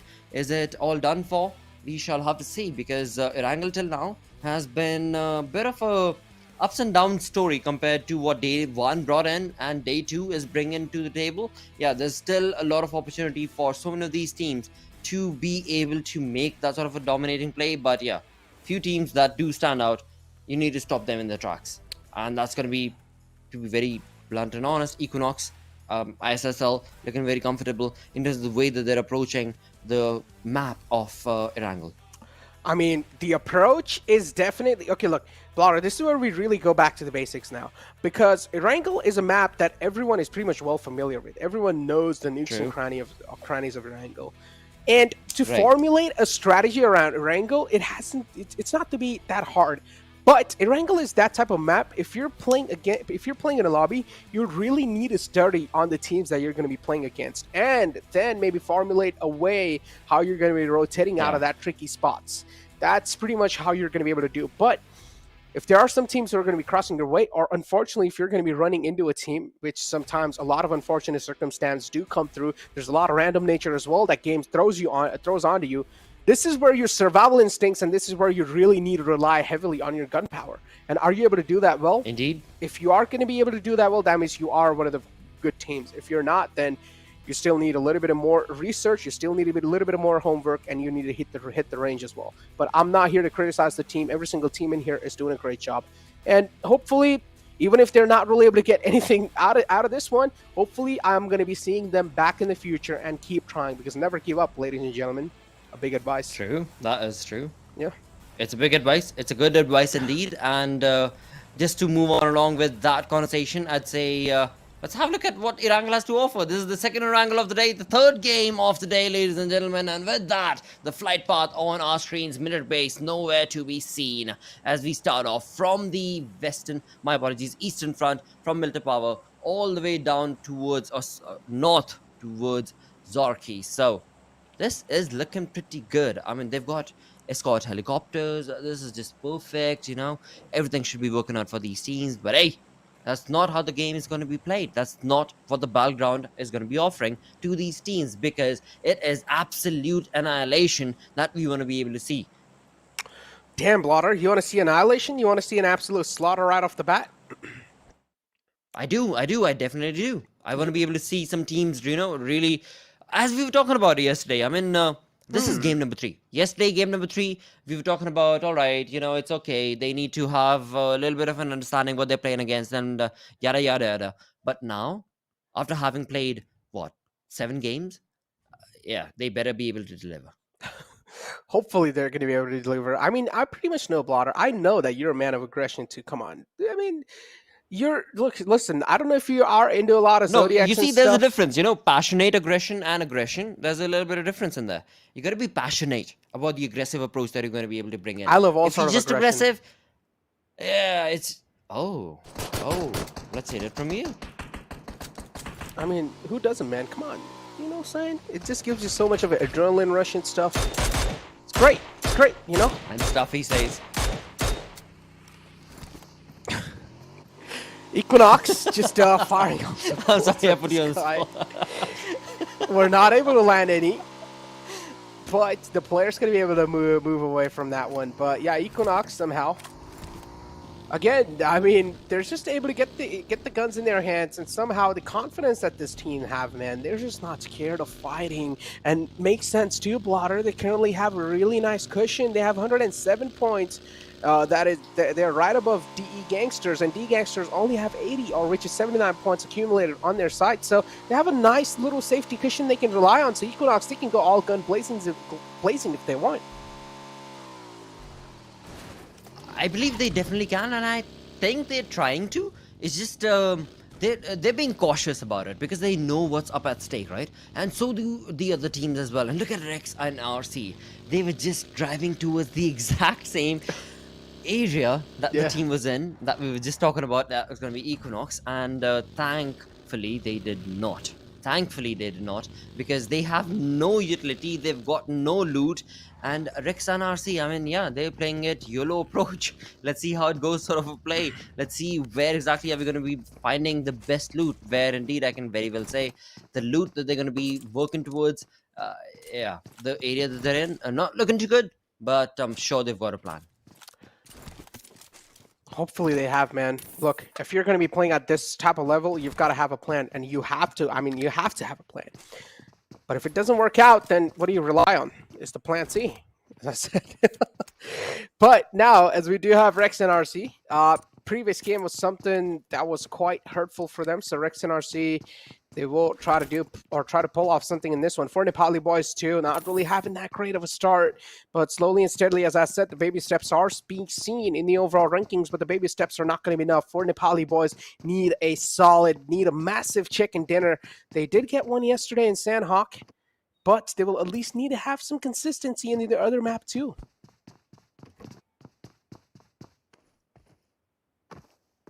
Of course, I mean, from the side of 4 Nepali boys, like you said, they've had a decent pace when it came down to day number 1 coming to an end.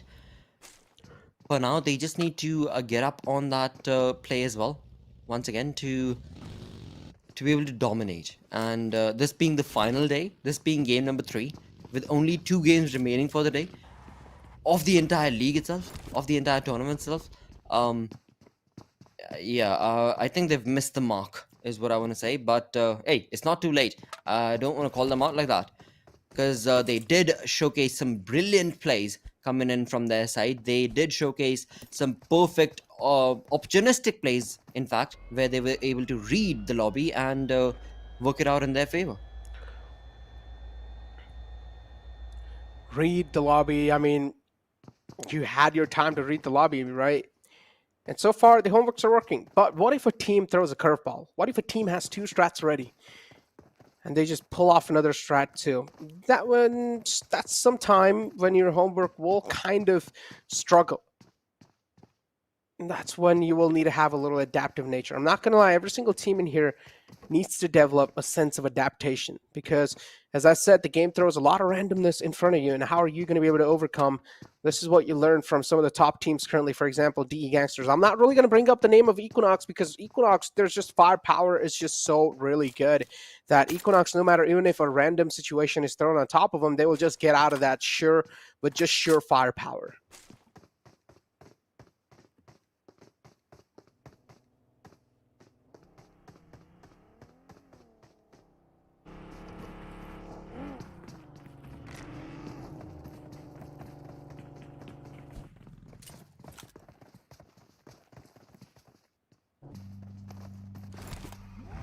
Power Brilliance,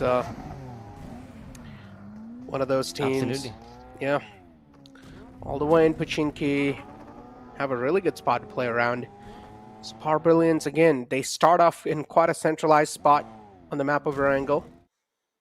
Rotating out from that shouldn't really be that tough of a task unless you're surrounded by teams. But again, Pachinki is covered by quite a lot of open areas, so it's going to be quite tough to expect a team around.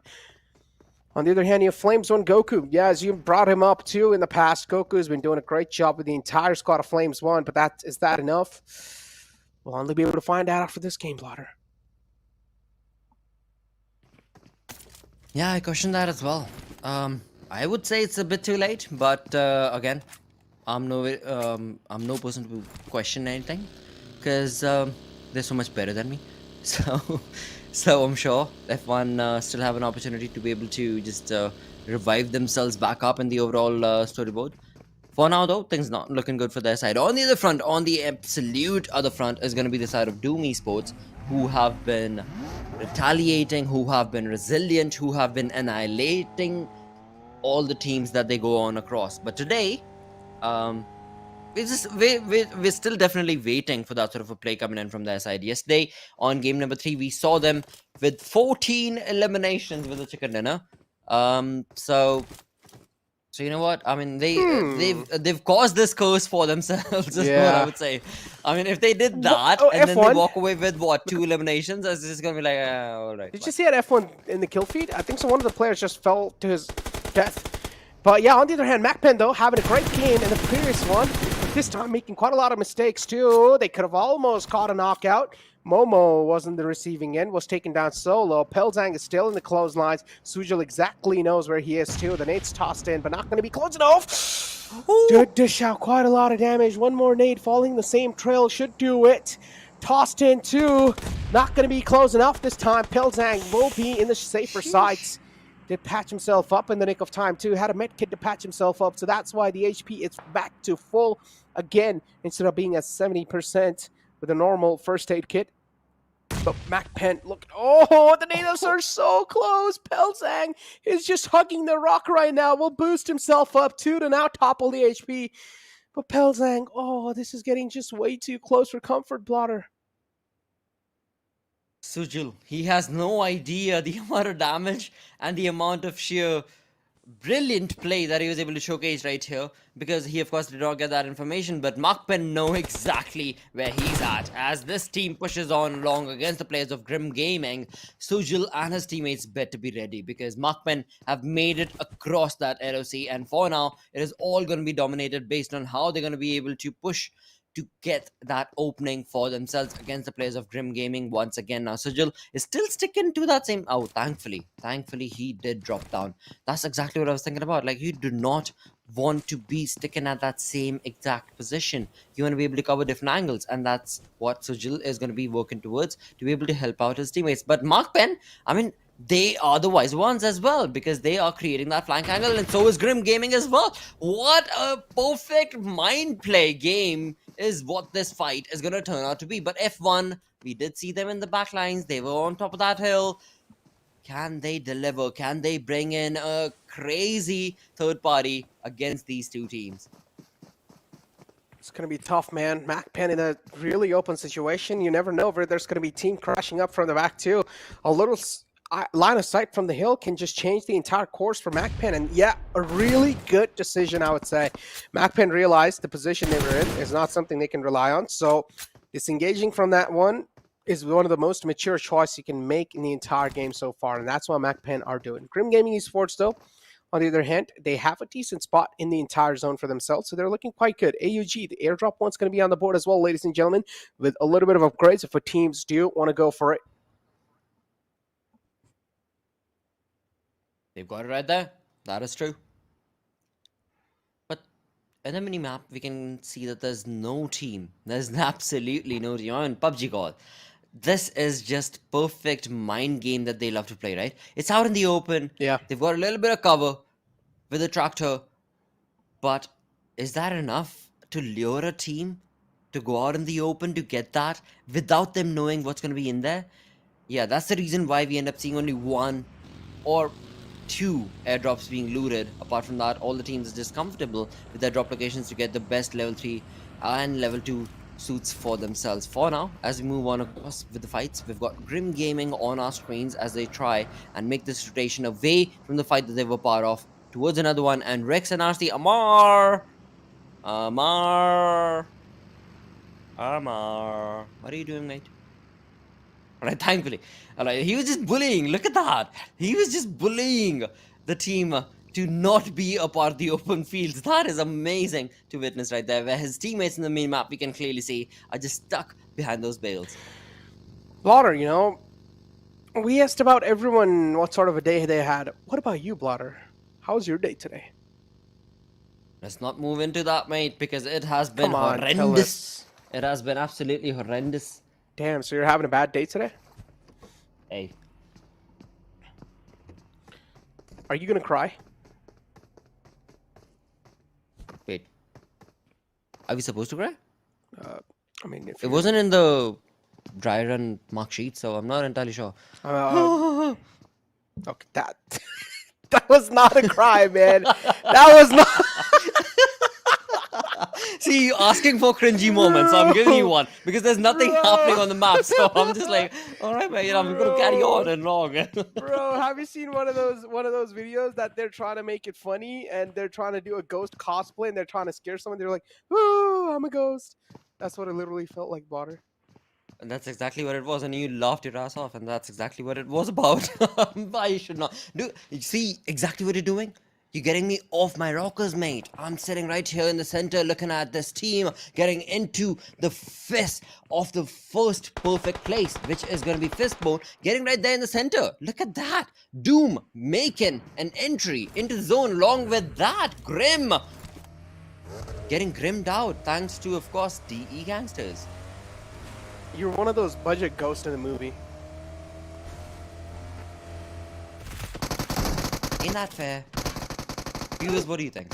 It's You had a laugh. You had a fun time. It's a Sunday night, you know. We're all chilling. We're all enjoying. Yeah, not What do bad, you I think, guess. Not viewers? bad, not bad. Pretty good acting, I would say. I would give it a solid 2 out of 10.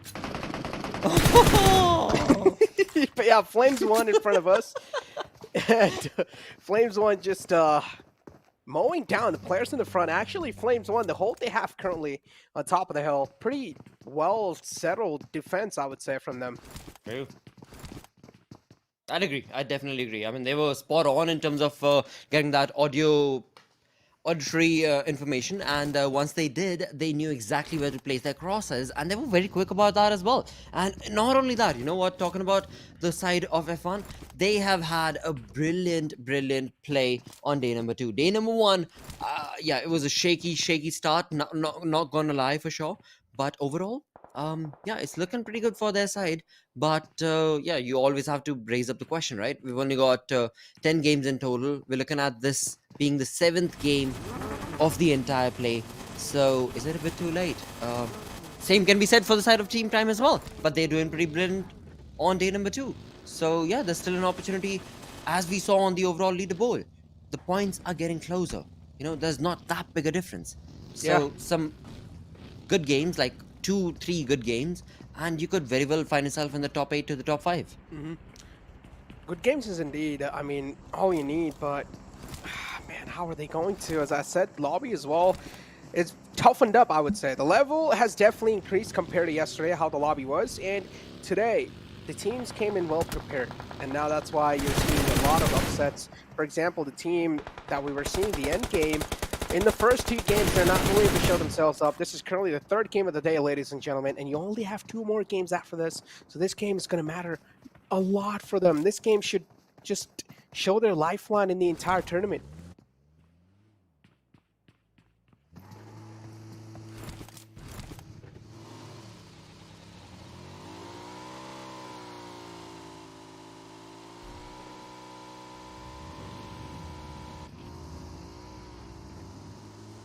Absolutely, and on the other front, of course, of the conversation is going to be the side of Roar Soldiers, a team that are trying, but sitting on that 16th, 15th position is definitely not working for them. Look at this. I mean, the synergy is just all over the board.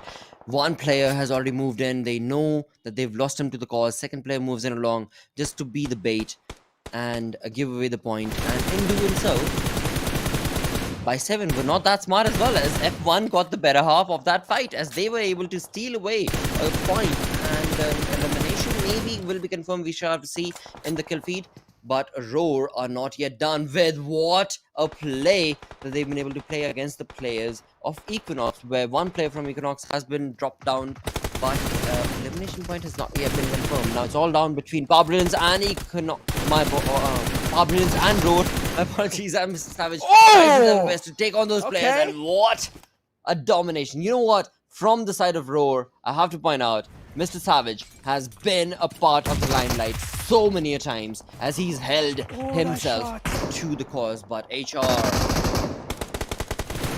Yeah, I mean, straight going to get down with the UFP, but unfortunately, Doom steps into crossfire and straight up just walks into the line of fire of that player, but Doom, they're still able to come back pretty strong in this one, but Sal moves out in the open. He's catching a lot of hurt too, doing so. Lucifer, again, the last man alive from ISSL. Noob trying to replicate what he did in the past as well, but Lucifer this time, it seems like the chances of escape are quite low, but no, instead he will take the fight to Doom, and he will find the opening as well. Sal goes down, now it's down to a one-on-one situation. The Maxine's quite huge in the M249, so Akaze is just going to keep on mowing the shots down as long as he's able to find some connections. Lucifer, a nice disengage from his side, will disengage himself up. Smoke tossed in the front. Or no, Christ, that's a nade. Hoping that maybe Lucifer will peek out from that window, but that was not the case. Lucifer as well, keeping a safe distance, realizes the fact that there might be some nades coming in. Lucifer playing this one out quite well. He should realize at this point in time the res is probably being stuck, but Lucifer does not want to go for any sort of risky play spotter. True, absolutely, and they should not as well, of course, because after all, when it comes down to the way that the fight and the game and the day is turning out to be, all these teams that were like kind of low-key sleeping yesterday are looking pretty good. In fact, I mean they've woken up and they're bringing in a bit of the kind of play that the view is also anticipated, you know? The teams and the fans want to be able to just be a part of those fights. And this is exactly what they were waiting for. But Doom, down to a 2-man squad. Will they be able to recreate what they did yesterday? It seems like maybe not, is what I want to say. But what do you think, mate? I feel like Doom, they're definitely able to do so. We did see some glimmers of that, yes, in that previous game of Miramar. True that, yeah. So it shouldn't be tough for them to acquire these elimination points. And Doom, we've seen them, as I mentioned over and over again, we've seen them do this in the past as well. MAKPEN, though, all on the receiving end, having a great past game. MAKPEN this time, they're struggling quite a lot in Wrangled water again. You know what, talking about Casters Curse, MAKPEN is going to be a team that I'm not entirely sure if they are under the Casters Curse or over the Casters Curse, but whatever it is, Over. I honestly anticipated, yeah, I think they're over because we haven't really spoken about them that much. We haven't really pointed them and casted them out that much. And no matter what we talk about that side of that team, it is a bit of a slow pace coming in from that team, where indeed, like I was going to say, I anticipated a lot more. But yeah, that's how the cookies crumbled against them. But on the other front, Team Prime, hey, look at that perfect switch. From down to the ups, we've got Team Prime. That has absolutely been phenomenal. Looking to the perfect all-on-5 play as well in the kill feed. Taking on MAKPEN. Oh, wow. Across the school. This is them schooling MAKPEN as to what they should be doing. And yeah, MAKPEN are none the wiser. Talk about schooling, I mean, indeed, they're looking quite phenomenal so far. Fallen 5, though. Oh, look at the teams. Look at the amount of teams that are just stuck out in the open. They have the defense to play around with, but Equinox, on the other hand, they're somehow able to sneak in some slight and sight lines of the players of Grim. Sujil knocked out, going for the confirmation, too, tapping away. Will get one, has a little pixel, sees it, just waiting for the shots to hit, but eventually he should run out of blood, too. And he should be able to get confirmed for Equinox. Because we do have Equinox, 3 players still up. I mean, that's not going to be a concern for me at all because we saw in the first game what they did.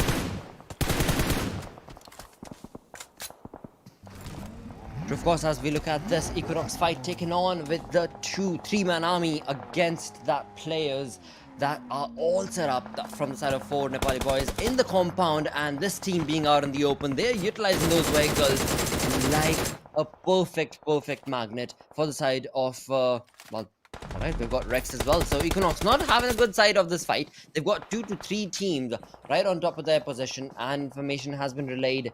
But will Equinox be able to retaliate? Will they be able to walk away with points for themselves against these teams? On the other front is going to be Fallen 5 as they have fallen. We've got Pirate Zord, who has been dropped down to the cause across the apartments of school. As we move back down to the side of Rex and RC. Once again, these teams that we're talking about, they're all out in the open. They're all away from the zone. They are actually. Rex and RC just jumping around, trying to scout the areas. We'll spot out the players in the front. Equinox just mowing the fields. It's able to blow the vehicle up, but Doc now moving on close. F1-2 right there. Team Prime as well this time on the receiving end. Equinox, unfortunately, down to a 2-man squad. Now my concerns are definitely raised as we have MAKPEN against the players of Fallen 5. MAKPEN 3-on-3 situation. MAKPEN in the lower side.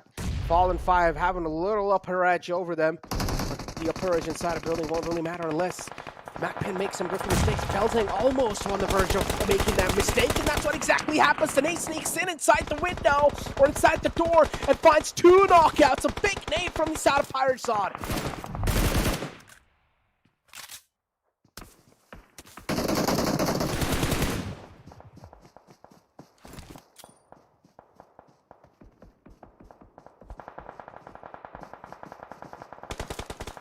Big Nate just saying hello to those 2 players while we have Rex and RC trying to breach in inside the next zone.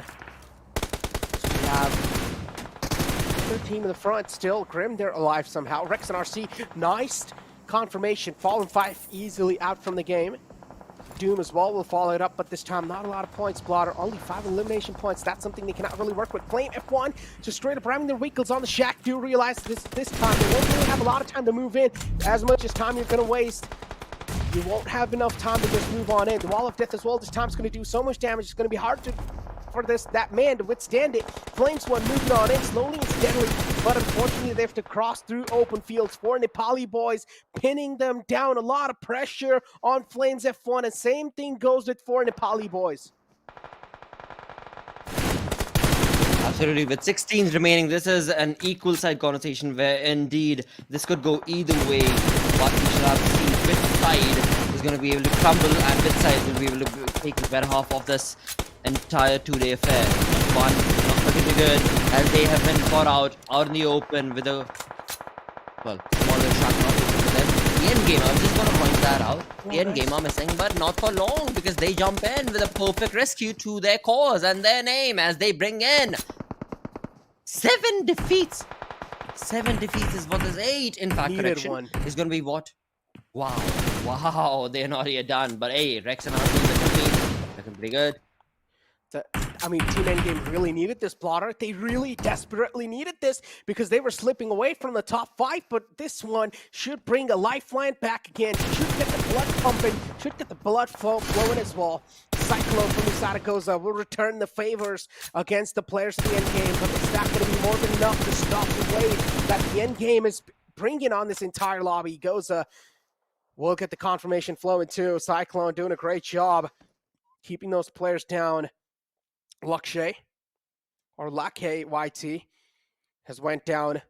Cyclone sticking the raise on the fallen man. The end game with 2 players up. It should be a 3-on-2 battle between GOZA and the end game. But Rex and RC, he knows that GOZA has their backs turned onto him. So Rex and RC might just be the spoiler of this entire lobby, Blotter.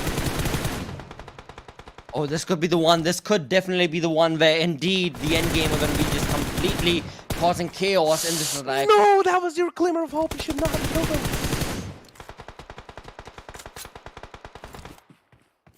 The end game just eliminating that player in the back. Rex and RC taken out. Now the end game has to cross through the open fields, and that's what they're exactly doing. Unfortunately, though, fortunately, they have some smoke grenades to cover them on the way in.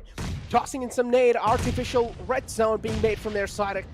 An insane artillery strike coming in, and there we go. Finally, Cool will find a knockout. Another one should be flowing through. A lot of damage dished out. GOZA, they're crumbling down under the pressure. They're being cracked open. Cyclone, the last man alive. Cyclone indeed has the caliber to pull something off like this.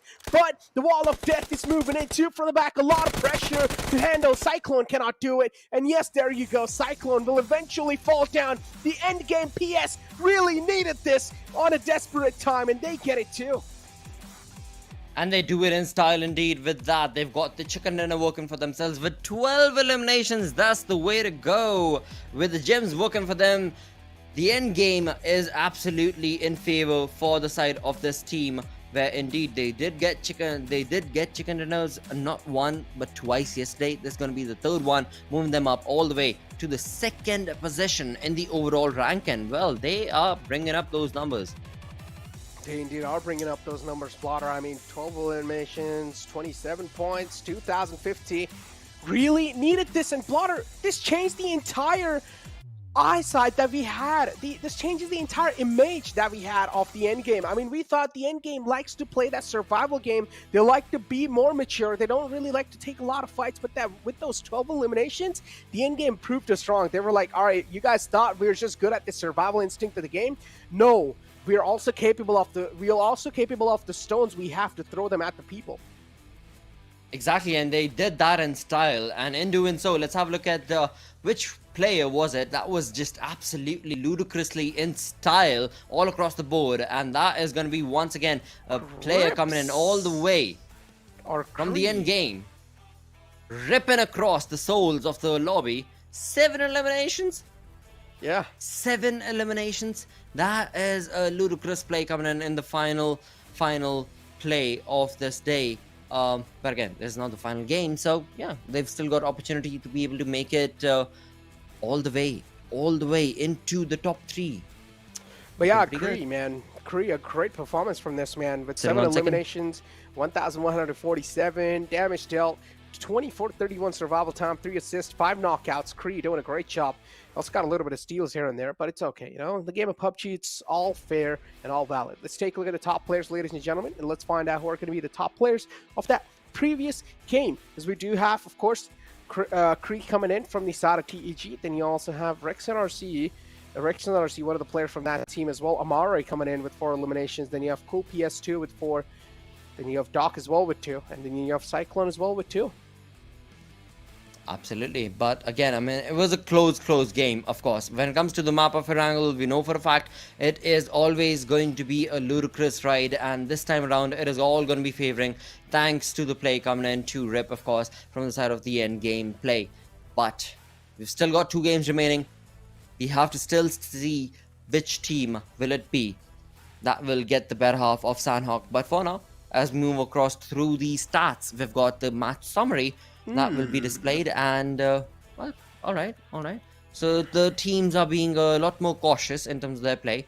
The teams are wanting to annihilate what they see and not just focus on what they hear, which is a good thing, which is definitely a good thing. Thus, we've only got 3 grenade eliminations, 57 eliminations, and 0 vehicle kills. Longest eliminations. Right there, 301 meters. That's quite cool. Yeah, 57 eliminations, 2 from the lobby with knocks of 67. Quite cool.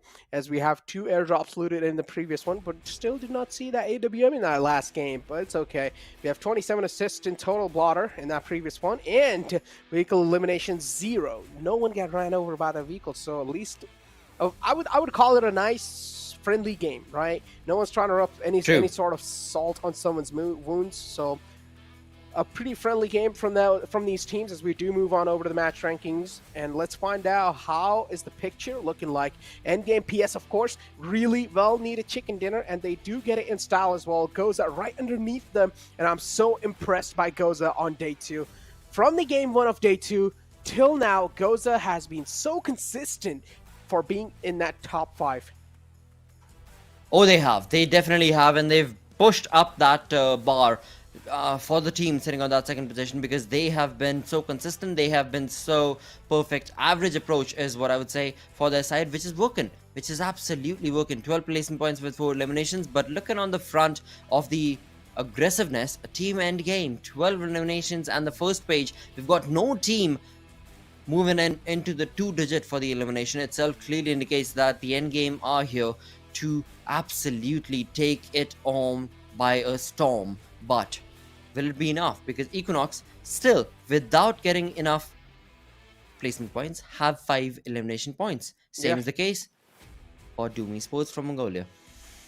Indeed, man. I mean, let's take a look at the latter half of the board, Blotter, because Doom, we had a lot of expectations from Doom. I mean, I'm not going to lie, both these Mongolian teams didn't really have the game they wanted to. It's okay. Equinox, as I said, they have a nice cushion to play around with, and even 5 or 6 point every single game is going to be more than enough, I feel like, to just keep that top spot. Maybe like more than 10 points in one of the games. That should be more than enough to just solidify or nail down that spot. But taking a look at the latter half of the board, Blotter, as we have Team Prime coming in too, with 2 placement points, 4 eliminations, and total points of 6, as we have HellRaisers HR2 with 1 placement points, 4 eliminations, and 5 total points in total. But par Brilliance. Sad stuff. DE Gangsters, again, a bad game for them. A bad one, of course. With only 1 elimination point confirmed, with 1 point sitting on the 14th position when it comes to the match ranking. Yeah, not what we wanted to see coming in from the side of DE Gangsters. MAKPEN again. I mean, they had the limelight and then they just completely slid away from the side of that. Moving on to the damage graph, we shall have to see why and how did this factor in when it comes down to the play coming in from MAKPEN and the others. Look at that. I mean, again, I pointed it out right now. 774 damage coming in for MAKPEN. That is brilliant. But only 1 elimination point. That's not too good, man. That's not too good. Oh, man, so many upsets, Blotter. I mean, DE Gangsters, Blotter, one of those teams that I was looking out for today, has been a rough day for them. I mean, I don't exactly know, man, how DE Gangsters are going to be able to pull it back, because only 2 more games left, Blotter, and one of them is Sandhawk. And I'm not going to lie, Sandhawk is one of the most, like, random games, without a doubt. So How are they going to be able to pull it True. off? Because Sandhawk brings in so much randomness, and I feel like when it comes to Sandhawk, there is a strat that you can go for, which is the med strat. But other than that, if the zone's not really being your best friend, then it's tough to get a chicken dinner in Sandhawk unless you're an absolute insane team who's able to breeze through teams' defense like it's nothing. Oh, dude. I mean, honestly, you know what? Now I want to really point it out and be like, the mid strat is a strat that was a pre-gems era. It was long before the purple guy showed up. It was a long time ago. That's not gonna come back again, I'm sure. And that is something that these teams are trying very valiantly to be a part of. But yeah, you're so correct. It's an easy out, and you can definitely get a lot of points. So I'm not entirely sure why the teams are not. In fact, so many regions that I've casted, I've seen that they're not really choosing to be a part of that strat. But maybe this upcoming game on the map of Sandhawk could be the one that we see a lot of these teams participate in all those mid strats. But right now, looking at the overall storyboard, 113 points sitting on for Equinox. Sitting on the second is going to be Team End Game with 3 chicken dinners, 97 points, 66 placement points. That is just ludicrous. That is just like, what is the entire lobby doing against the side of this team? Because they're so good in reading what the zone is going to be doing. And look at the end game. Just because the Gangsters had a bad game and they had a good game, instantly bouncing back on the second spot, just taking over the Gangsters space or place, and Doom ESP again. Oh man, the woes continue for this one, dude. I don't know what's going to help them. Blotter, Doom ESP. Ooh, something needs to be done because today's as well, they're struggling. I mean, they are getting points here and there, but that's not enough.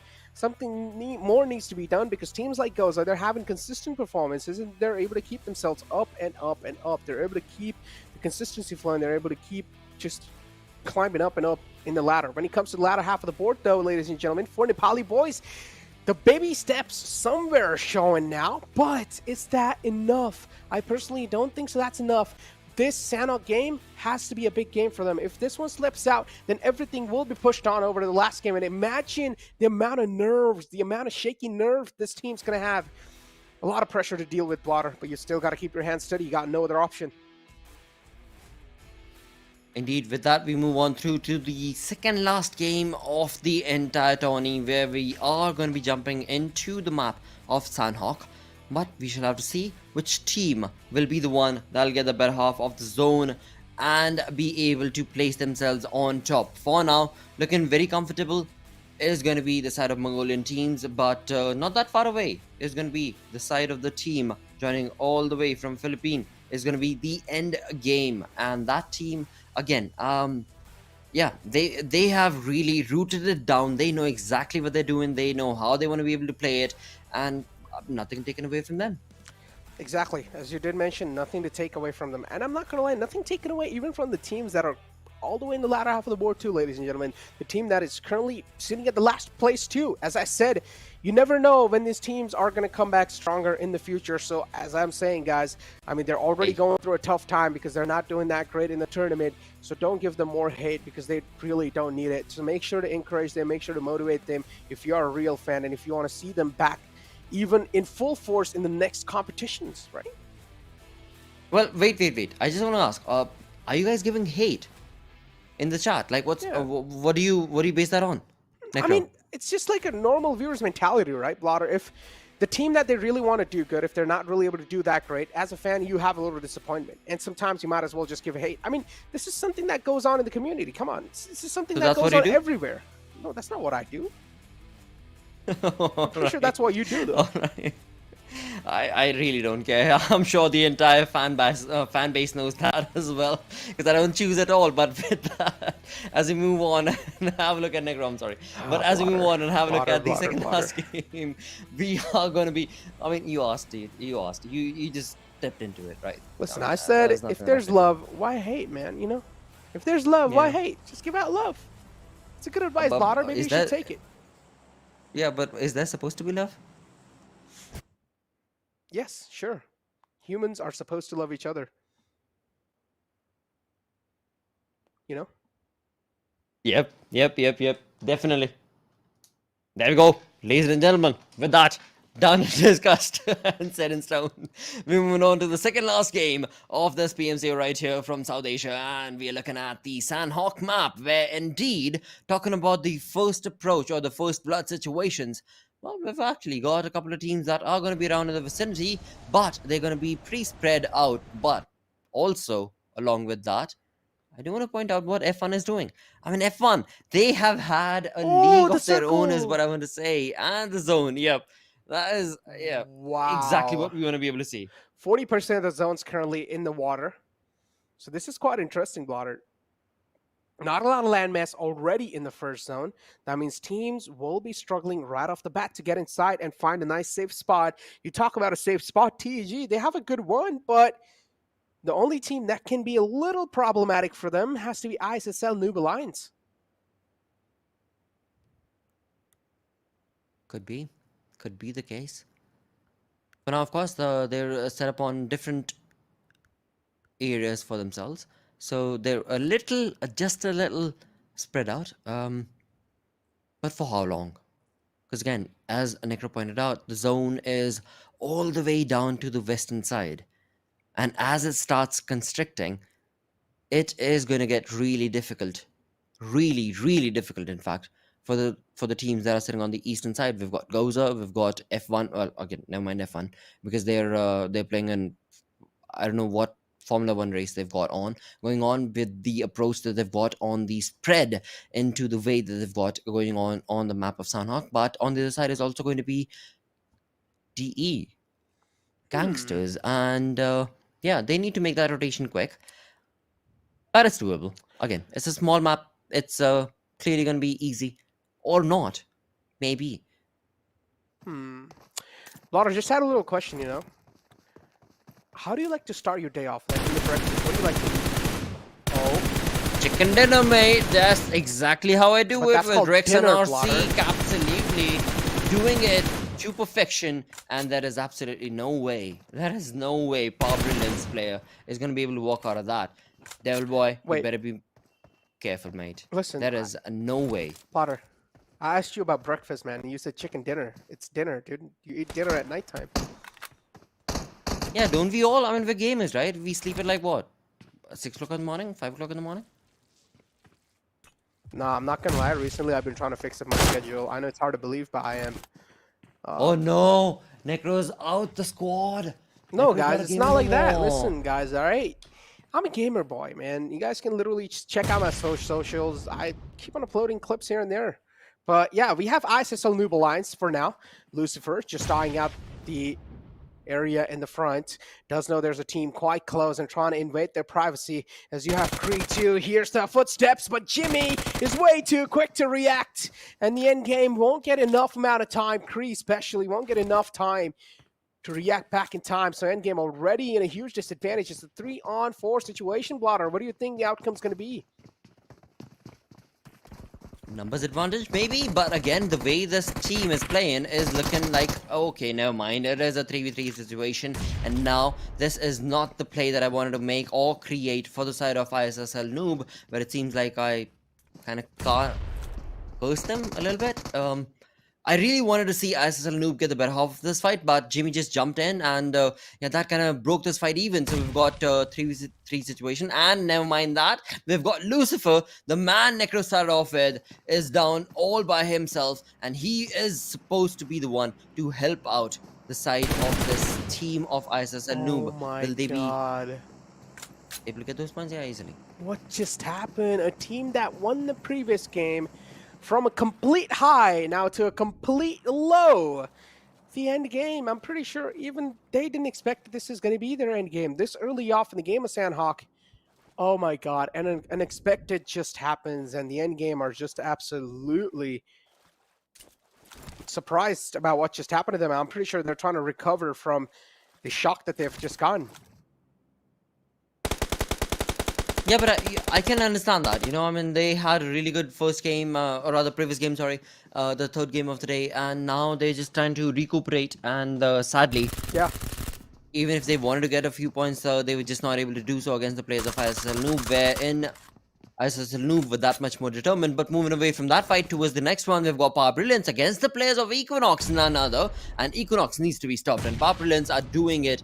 They're trying their level best. They've already lost one of their boys. That's going to be Devil. And Deku is down by his lonesome. And it seems like for not for long, as Equinox are going to be able to deliver that play and get 2 points, elimination points for themselves. So Power Brilliance, yeah. A bit of a tough luck situation for them. Yes. Has to be a little tough luck, but Rex and RC on the other hand, though, Amara is just tossing in some utilities in the front, hoping that maybe some of them will connect. Oh, this one's quite close. Just crawls right next to him, but still Amara and that's not going to be enough. Grim, one of the players just stuck in the watchtower. Oh, he's taken down so low. Barely on a sliver of health, but it has the boost going too, so that should help him increase the HP slowly and steadily and eventually. And look at Amari trying to create an angle. Hopefully, maybe he's going to be able to get the site locked in. Amari exactly knows there's a man trapped inside the tower, and this time he will also blow up the gas can that was right next to it. A great way to take the man out. Nice mind awareness show, nice awareness of mind, and then there you go. Rex and RC just doing some light work on the players off Grim Gaming Esports. Grim Gaming, they're not having the tournament of their life.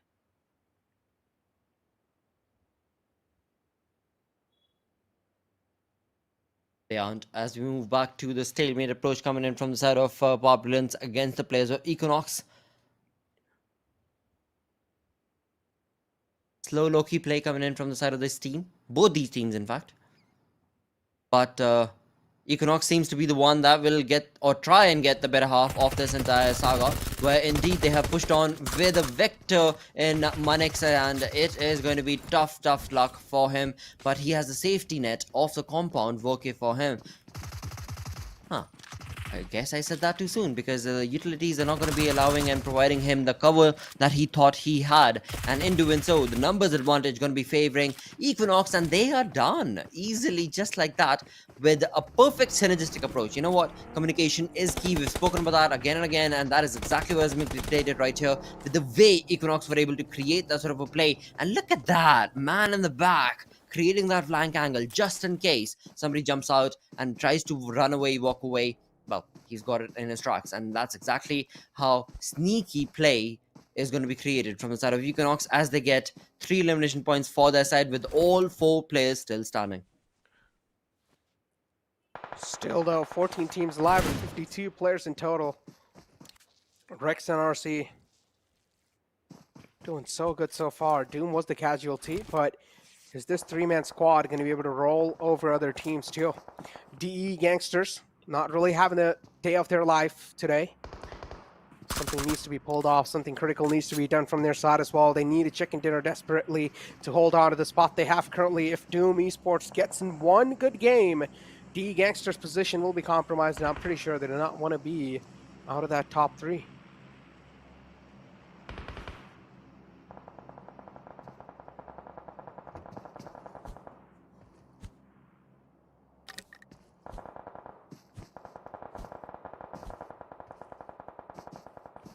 Slow start for the side of DE Gangsters. In fact, day number 2 itself has been a little bit of a slow. Wait, what?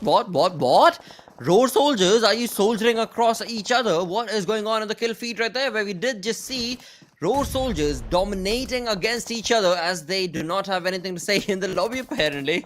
But on the other front is going to be DE Gangsters as they take on the players of Rex and RC. And Rex and RC, well, yeah, they were waiting. They were baiting, and in doing so, they've got DE Gangsters exactly where they wanted them to Baiting. Whoa. But we talked about this. this. You can bait with Audrey Hughes. Ooh. Easy. Look at Shifty though. As soon as he just peeked out, caught a lot of bullets onto his dome right there. DE Gangsters, though, they're getting demolished from all across the board. Rex and RC, what a way to challenge the fight plotter. A nice spread, a 2-1 split, realizing they only have 3 players to work with, but they still utilize those 3 players so perfectly. Amari is able to just mow through the lawn like it's nothing.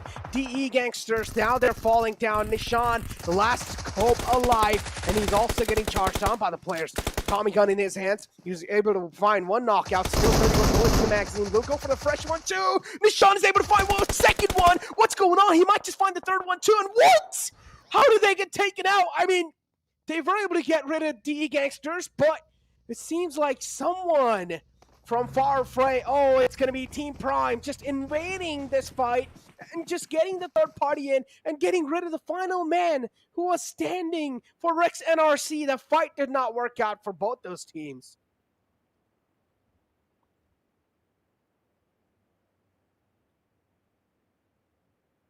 Oh, well. It did not, but there's still so much more to be said when it comes down to the way the zone is going to be playing this out. Once again, it seems like the first triangle zone is going to be going on down towards the center of these two maps, and whoa, we've still got Road Soldier's Bunny all by his lonesome in the water at Tambang, where he has no idea there are teams waiting for him. So he really needs to decide which side is going to be swimming towards. Is it going to be the center? Is it going to be the side? Wherever it is, I hope it works out for him, because right now when it comes down to the domination side of things, all these teams, they are not waiting on for a Christmas story. They are done. They are dusted. They're like, all right, this is the second last game and the game is afoot. And that's exactly how these teams are taking it. Every single side and way we look at, we've got teams trying to dominate. We're just 12 minutes in. We're looking at 12 teams remaining. It's crazy, man. These count games, I'm telling you, sometimes they might have a crazy pace, or sometimes they can be absolutely slow, like a sloth. True. But for now, we have MAKPEN, Pelzang in front of us. Out in the open he was, but Cyclone could have had a nice line of sight, but unfortunately was not quick enough. So Cyclone does not want to go for the shots and give his position away. Instead, GOZA trying to be as quiet. Really sneaky, I would say. Look at GOZA, the way they're moving around, man. They know someone's around them. They just want some free shots. But GOZA, did they just catch some bullets from the back? Because I saw a little bit of hit markers. Oh, did they? I don't think so, no. I think so. It was just a little... But yeah, MAKPEN, look at them. They're pretty oblivious that they're getting trailed.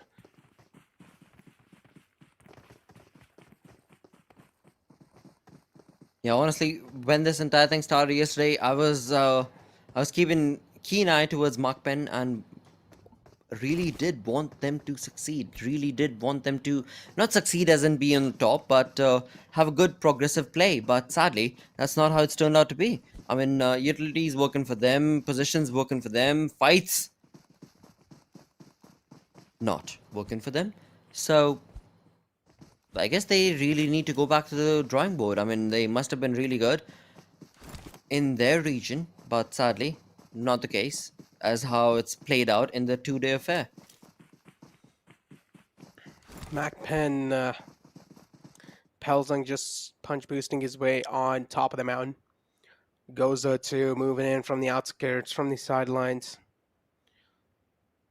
So you have 4 Nepali boys still playing on the edge. The next circle is not gonna center on up, still having a little bit of piece of the top left island off that Camp Alpha island, but the majority of the bottom island. So this is pretty much like, at this point, it's well known that this next circle is probably going to be shifting down south. So every single team should start booking it down south. But where exactly in south, is it going to be shifting left or is it going to be shifting right? Well, Equinox, I hope you're better listening, because it has been said right here and it is very clearly evident that you need to move. Equinox have been stuck at that Camp Alpha Island for a long time. They were hoping and waiting that there would be a rotation and a shift coming in towards their side, but that's not the case. And right now also, they're just waiting, they're just chilling. They're wanting the other teams to take themselves out as they jump into the final moments of the game. For now, it is going to be MAKPEN against the players of GOZA, as GOZA are out in the open against Pelzang, and he has the information, but a 2-man split coming in from GOZA could maybe just help their cause. I'm pretty sure, though, the cause is something that's not going to be enough. GOZA still moving on in the outskirts, man. Look at them, just trying not to be spotted, trying not to be in anyone's radar, but they still get spotted. MAKPEN, what a nice pinpoint precision from them. Able to take out one of the players that goes down to a 3-man squad. GOZA as well now. They're handicapped, but not big time. They can still work around with a 3-man squad pretty well, unless as long as you're down to a 2-man squad, then now it's start to be concerned for you. But GOZA, they've been having a phenomenal day today. And the baby steps are definitely working out because those baby steps were taken from the start of the day today. That's why the baby steps are working out. You cannot really go for baby steps at the last moments. Indeed, and talking about baby steps, that's exactly what Flames 1 have been on top of since yesterday. I mean, they're taking baby steps, of course, but is that enough? Is that going to be okay? I don't think so. I think it's going to be a bit of a hard truth that they're going to have to face. That, no matter how hard they tried, Joker, Goku, we've seen them again and again. It seems like the entire league has kind of run away from them. It indeed has. Then we also have Team Prime in front of us. Mujrim just scouting it out. Looking around, doesn't exactly know how he should work around this time because Team Prime, they're in the edge of the zone. There's one team right next to him too, pretty close actually, right in the next compound. One of the players separated out. He spotted out the players of F1, looking for an opportunity, looking for the right moment to strike. But HellRaisers, are they aware that Team Prime is right on top of them?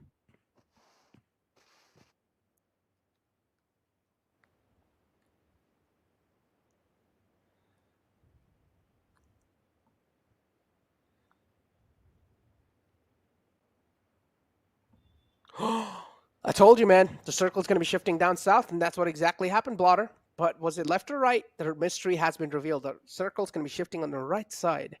That means there are still a couple of compounds that are uncontested. For example, those little 2 shacks, if you see right in the center of the map, that spot is still up for grabs. If teams do want to go for it, any sort of hard cover at this point in time is really needed in the final zones. No matter what type of hard cover it is, you do see Equinox instantly sending it as well in their vehicles, trying to swim their way across because they know this next circle has to be a crucial one and you cannot really joke around it.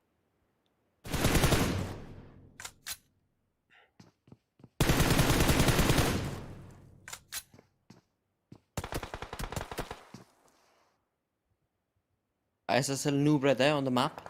We're looking very comfortable in the compound that they were in. For now, once again, I mean, we're looking at 12 teams remaining at 12-minute marker. And since the past 6-7 minutes, it's been a little bit of a slowpoke play coming in from these teams as they realize, oh, it's the second last game. Gonna go. All right, yeah, I didn't need that much detail. You're gonna go is fine.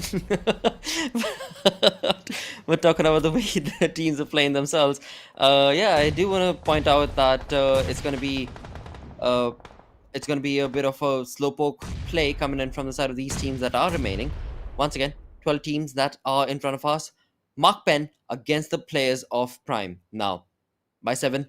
They are so close. Smart, you better be smart. And what a play coming in with the utility advantage going in his favor. He's going to be absolutely demolishing the position coming in from MAKPEN's play. And that is it, is what I'm going to say. MAKPEN, you do not stand a chance. Or do you? You better stand up to the cause as they're trying to bring up their utility as well. But it's not going to help them to the cause as it is by 7's Roshan coming in with the help of Mujrim, and that is it. That is all that it took to help them bring this team down to their knees and out for the cause as MAKPEN have been eliminated. Wow, what a play coming in from the side of that team. And as we move on through from one fight to the next, we've got GOZA taking on a lot of heads.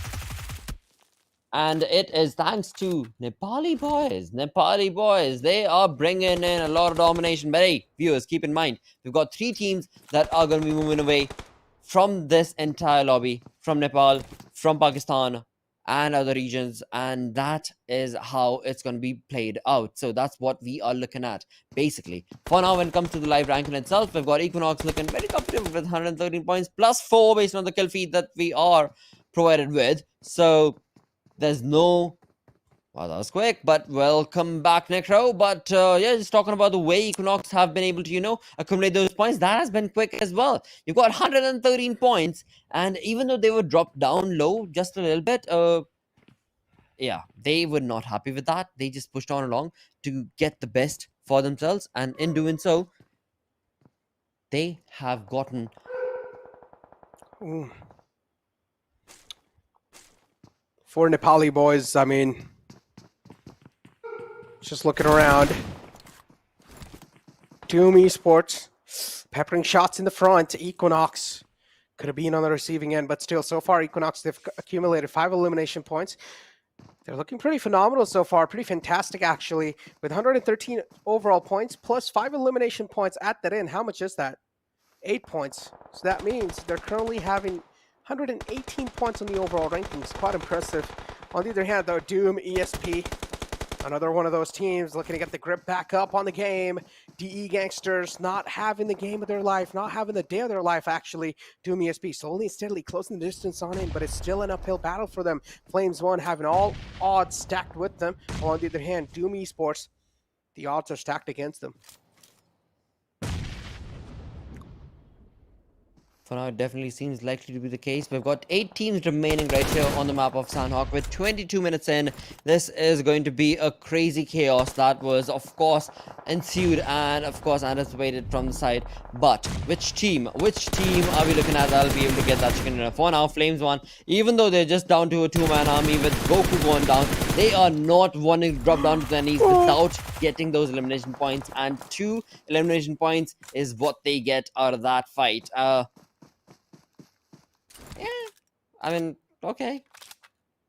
But you know what? To be very blunt about it, Goku, Alpha, Joker, they deserve much better. Or they would and should have deserved much better, but it's all down to their skills. And this time around, they're not looking good. Indeed aren't, man. I mean, I really want to be able to, give away sympathy votes, but I don't even have any sympathy for them because of the way they're playing, and I've gotta point them out. I mean, I told you, bro. Look, these are the moments where you can actually be pretty, straightforward about teams. If you feel like some team is actually just doing some mistakes that you really need to point out, you can, because it was a 2-day event. You didn't really have a lot of times, any sort of slip-ups, any sort of mistakes, and you're pretty much, your position can be compromised. And that's what we've been seeing throughout the top 8 so far. I called this, it's fragile, it's quite sensitive. And as soon as one little game slip up, the entire outcome or the entire course is just changing on the top 8. And the overall rankings are quite weird too. But for now, we have Equinox in front of us. And Equinox, they are looking like the team that's just shredding everyone in their way. And ISSL this time might just be on the receiving end, and that's what exactly is happening. The nade tossed in, and it's so perfect. Crawls right next to one of the players of ISSL Noob. Now it's Jimmy in the back lines to also secure the fallen man, but also trying to get a life from this spot. Oh, nice quick peek. Kenzos falls down, but still dealt an insane amount of damage. Kenzos is able to retaliate back in style. Lucifer will find another one flowing through. Equinox, now the tables are being turned. The tides are turned against them. The wind is blowing in the favor of ISSL Noob as they keep on marching forward. Equinox, it seems like they should be crumbling down soon enough, and that's what exactly happens. ISSL Noobs, what a way to close out things against a team like Equinox. They've done it in style, as they were wanting to, and that is exactly what we were waiting for as well. I mean, a big team. Oh, wait. What am I saying? Because, of course, we're not yet done. We've got Doom, another team coming in all the way from Mongolia. Equinox done, but we've got Doom waiting and remaining, and ISSL Noob have another opportunity and a chance to be able to dominate and bring that team down. But it's, of course, not going to be that easy. But hey, numbers advantage maybe would be the one that would work out for them, and Doom being the one that will be the one annihilating the other Mongolian team. Yeah. A little bit of brain fart right there. But as we move on across, with 4 teams remaining, we've got HR, which is HellRaisers from Pakistan, with only 1-man army. That's going to be Z, just wanting to get 1 elimination point more for his team. 2 confirmed. What a perfect nade parade, but that's not going to be enough because he's going to be caught out. He is. ISSL Noob Alliance, Razor. Now look at this, man. ISSL Noob Alliance, one of those teams. Honestly, I'm really happy of seeing them in the top 3 here. And Sanhok just brings in such a randomness, right? Like, you're seeing one team dominating the entire game, but Sanhok brings in the variety. Sanhok gives a chance for other team as well to stand out, and to other teams as well get a chance to win the game. And this is what exactly is happening. ISSL Noob Alliance, one of those teams that hasn't gotten a single chicken dinner so far, they're able to get a chicken dinner in the Sanhok game. For now, they haven't, but let's see. Maybe this would be the one where indeed there's 2 teams remaining. We've got ISSL Noob with 4-man army against the players of Doom, where indeed they have been caught out. Axe has nothing to say, as from one side to the next, it is going to be ISSL Noob pushing them along. ISSL Noob gets one more player, and that's going to be it. That is it. That is done. That is dusted. Easy as it was. Or maybe not. But ISSL Noob take the chicken dinner with a storming play. 13 elimination points from their side, 28 points in total, 5 overall ranking. That is looking good. That is looking good, with the second last game working in their favor. Is this a bit too late for the other teams? Yeah, well, I think we should point it out. Yeah, it probably is. It is. I mean, ISSL Noob, I'm not going to lie, this is just an absolute great way to end things out. And now their overall ranks, look at that, Blotter. As I said, one single good game can just catapult you all the way in the top 5. And that's what exactly is happening. ISSL, that chicken dinner just sent him up to the 5th spot. It's absolutely insane, Blotter. And again, I've also given a little shout out to the observers too. They're doing a phenomenal job. I mean, I don't feel like there's even a single piece of action that we've missed so far. I mean, there might be, of course, but I'm not gonna lie, I'm really loving the way observers are able to catch every single elimination. Oh, you know what I'm loving right now? I'm loving the fact that the observers are actually getting a hand and perfectly, absolutely dominating. My dog barking in the back.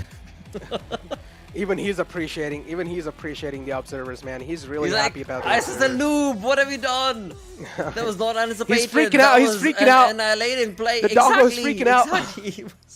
He's like, what just happened, guys? Absolutely. Give him a chance to commentate too, Blotter. You're selfish. Well, dude, he's been commentating as you were talking about it. You know what? You've been selfish. You should have stopped. He was talking in the back. I'm sure the viewers heard it, but I know I heard it too, but you know, I felt. But like... he was just like, no, you know what? I just want to carry on because I don't care. Yeah, you know, I like that. I like that. You just said it here. Come on, come on. You just walked into that one. You just walked into that one, dude. Please.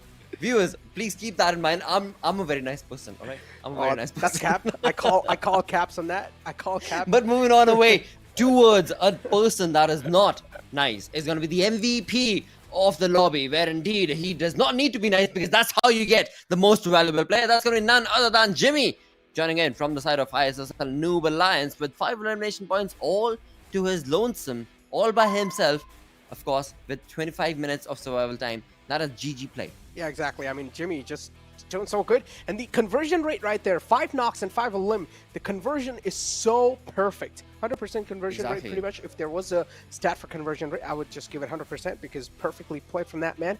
Damage stats as well in front of us. 760 damage dealt with the survival time of 25-26. Jimmy, man, he's excelled in all aspects. I'm not going to lie. Well done by Jimmy from that game. Let's take a look at the top players, and let's take a glance at the rest of the players too who were able to dominate the lobby of Sanhok. And we have Lucifer too. Oh, it's just the top 3 are going to be ISSL Noob. A big game from them, Blotter. Wow. Wow. With 3 players chiming in along. Yeah, Neo, we hear you in the background. ISSL Noob with 3 players, of course. Jimmy. Yep, that is correct from Matrix, so he knows exactly what's at stake. He knows exactly what is not working out in the Matrix. He reads it, you know. And on the other front, we've got 1 player coming in from Prime, along with, of course, we've got Nepali Boy chiming along. That's going to be the man god with 4 elimination points, along with 495. So, you know what? When it comes down to absolute precision-based play, Yeah, the man got it. 4 elimination, 495 damage. Perfect domination.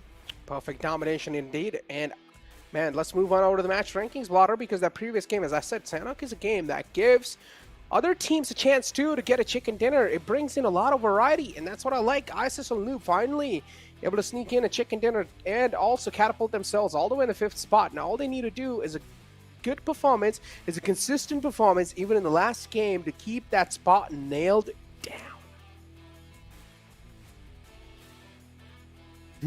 It's gonna be tough. It's definitely gonna be tough, of course, but we shall have to see if that'll be allowed to them or not. With one final game remaining, I'm waiting to see what the overall standing is gonna be. But for now, of course, we're at the match ranking where ISSL Noob Alliance did get the chicken dinner, which absolutely damaging. 100% damaging to the teams that are against them. 28 points compared to 17 points, sitting on the 2nd position. I don't even want to talk about it now. No. Alright, move on. 2nd position. 2nd page, please. Yeah, let's move on over to the other page. And let's find out how the other latter half of the board's going to be looking like. The endgame PS, we saw them, man. I mean, the tides got turned against them in that fight. Right off the bat, they got taken out. 3 players were taken out. They were handicapped big time. It was all down to the solo survivor of the endgame PS. And yeah, the solo survivor, I mean, I would say they did okay. You know, 3 total points acquired from that man. Got 9th position for his team. So I would say not bad of an ending for that man. On the other hand, let's DE Gangsters, my bad. DE Gangsters too, look at them. Again, I mean, a bad performance from their side. They're not having the day they really wanted. And on the final day, you cannot have this type of a thing going on, you know? I want to see where they're at the overall rankings. I'm not going to lie. I really do want to take a look at the match rankings as quick as possible. Or the overall rankings, my bad. But let's move on over to the match summary, ladies and gentlemen. And let's find out how the exact stats of the previous game looked like. And 58 eliminations and 3 grenade eliminations. Okay, interesting. Exactly, and no vehicle kills. Nah. Boring game. Not gonna happen. It's just not gonna happen. But maybe, with the final game still remaining, that's exactly what I was kind of like in the mindset yesterday as well. That with the final game remaining, maybe we'll see some vehicle eliminations, and we did see some, so maybe this time around, well, maybe that'll be the case. For now, as we move through to the damage drop from the match summary, let's see how high the Manhattan Towers have risen. Oh. Not really that much, because so many teams were sadly not able to get any elimination points for their side. But looking at the dominating forces, Noob Alliance, brilliant play. Moving away from them, Team Prime, Equinox, what a dominating force Team Prime has turned out to be, as the day number 1 came to an end, and again as day 2 comes to an end, they are sticking to that exact same rhythm. Yeah, they indeed are. They're sticking to that same exact rhythm. Move on over the overall rankings, ladies and gentlemen, and find out, finally, it's time to reveal how the overall rankings is looking like. And look at DE Gangsters moving down to 4th spot, Blotter. Game by game, DE Gangsters are losing their spots in the overall rankings, and what can they do, man? DE Gangsters, last game, go all in, brothers, because that's all you guys need. You guys need to get a lot of points. I'm worried. I think my co-caster is biased. Yeah. How am I? What, Necro? What? Huh? How am I biased? Huh? DE Gangsters? No. Yeah. They're sitting on the 4th. Yeah. No, but we've also got ISSL Noob Alliance moving on to the 5th position. So we already talked about them. ISSL Noob, they moved on over to the 5th. But that's the same for Flames 1 and MAKPEN. You know, Flames and GOZA 1's as been well. on 6th spot since last game, brother. Yeah, but you know what? I mean, there's other teams. I mean, look, I'm over here talking about storylines. All right, look, DE Gangsters, the way they played yesterday, this is nowhere Storyline from the start till close. the end has been DE Gangsters from you, mate. Listen, this has been nowhere close the way they played yesterday. And I'm having high hopes from that team. I wanted to see them in the top 3 somewhere, or not just top 3, I actually wanted to see them in top 2. But so far, the way they're having this day today, it's nowhere close to the way they played yesterday. But I'm pretty sure somewhere close, they're going to be able to, replicate even better. Or in the last game, they will be able to play well. Hopefully, that's what we're having hopes for. But now, taking a look at the latter half of the board, Blotter, Team Prime doing pretty okay today. The 4 Nepali boys, though, unfortunately, the slip-up coming again. True, very true indeed. I mean, four Nepali boys with one chicken dinner sitting on the second position. Yeah, not looking good for their side, of course. And of course, when it comes down to this being the final game of the day, let's move on to the schedule where we shall see a wrangle brought out to the end once again. And this is not looking good for these teams sitting on the second position, but second page, sorry. But I really do want to point out Team Prime coming in from Pakistan. By 7, they have been phenomenal. Yeah. The way they've been able to read the lobby, the way they've been able to progress on, the way they've been able to, showcase that brilliant play coming in from their side and read what is going on around them on day number 1 and then completely replicate that against their opponents on day number 2 is sheer brilliance. But is that enough? I mean, they've moved all the way up almost to the top of the second page, but will they move on into the top 8? Now that's the storyline I really want to be able to see. But D Gangsters, is it? Wait, this side. D Gangsters, what do you think? What do you think is gonna happen? This side. But, what do you think is gonna happen this side? D Gangsters, I don't know, man. I feel like they need to play this one safe, man. It's gonna be Wrangle. They've been doing quite well yesterday on your Wrangle too, so they have to go with safer play and then maybe try to just get as many elimination points as possible in the final moments of the game. But the survival factor is something D Gangster is really struggling with, because the fights they're taking, they're able to win those fights. Don't get me wrong, they're able to win those fights somehow. But in those fights, they're taking a lot of damage, and that's something they cannot really expect. They cannot be handicapped early off in the game. But it seems like the game's lined up and ready too, Blotter, so we probably are going to be heading inside the final game of this entire PMCO, ladies and gentlemen. And this is where it all ends. The storylines will be closed after this one. The overall rankings will be revealed too. How will the top 5 be looking like? Will DE Gangsters stay in the top 5, or are they going to be kicked out of that one? This game will be the decider one. Or are some of the teams right underneath them, ISSL, Noob, F1, 2, are they going to be able to climb up in the top 5 or not?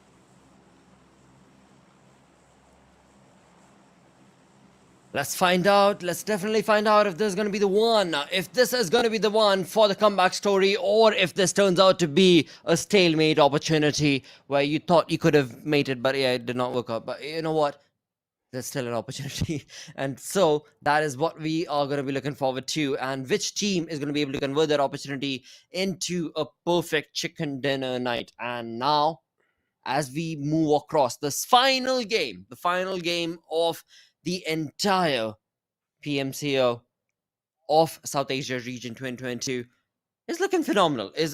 All I gotta say is looking phenomenal. All the way from the side of Nepali Alliance, FT Esports, RGC, OPEX, Paradox coming in from all the way from Australia. Menuhala. You've got so many incredible names out here. It's just in the end, somebody's a winner, somebody is not. And that's how it turns out to be. And what a play being showcased coming in from the side of the zone itself, where indeed, till now, in the 2-day affair, till now, has been really long gone. We haven't really seen something like this. We've got Yasnaya in the center. But what do you predict? Where do you think, Necro, will the zone go? Is it... Tough, man. Tough, I'm not going to lie. And I really want the zone to be near Yasnaya, those rice fields near Yasnaya, the open fields right underneath Yasnaya. That's where I feel like that circle is one of the best circles, in my opinion, on Erangel, next to the military base. Because that circle is just like, it pushes the teams out of their comfort zone to find out a way to play around the rice fields. And it's just so tough to navigate the way around sometimes. It's really tough to avoid the sight lines because the circle just stays out in the open. But the best part about those rice fields is that there's a lot of hay bales and a lot of haystacks to help you get that cover as well.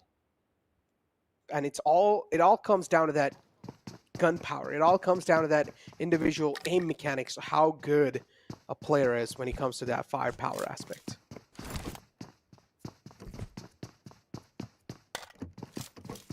True indeed, mate. True indeed.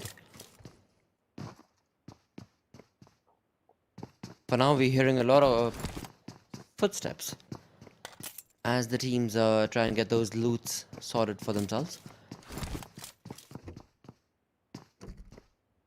But apart from that, I don't see any contestations that could be anticipated or expected based on how they've dropped. So even though this is the final game, I genuinely, Necro, anticipated that there would be teams, trying to annihilate each other, trying to get that drop contestations or whatnots. But yeah, that's definitely not how it's turned out to be. So a slow start definitely is what this game is turning out to be. That in the center, Yeah. The next we've circle, got man. I'm pretty sure the next circle is something every single team will be looking out for. Because at the start, I'm not really expecting a lot of collisions early. I'm not really expecting a lot of brawls, a lot of skirmishes. I'm expecting all sort of action as soon as the next circle pops up and when these teams are going to start booking it for that better spot inside the next zone.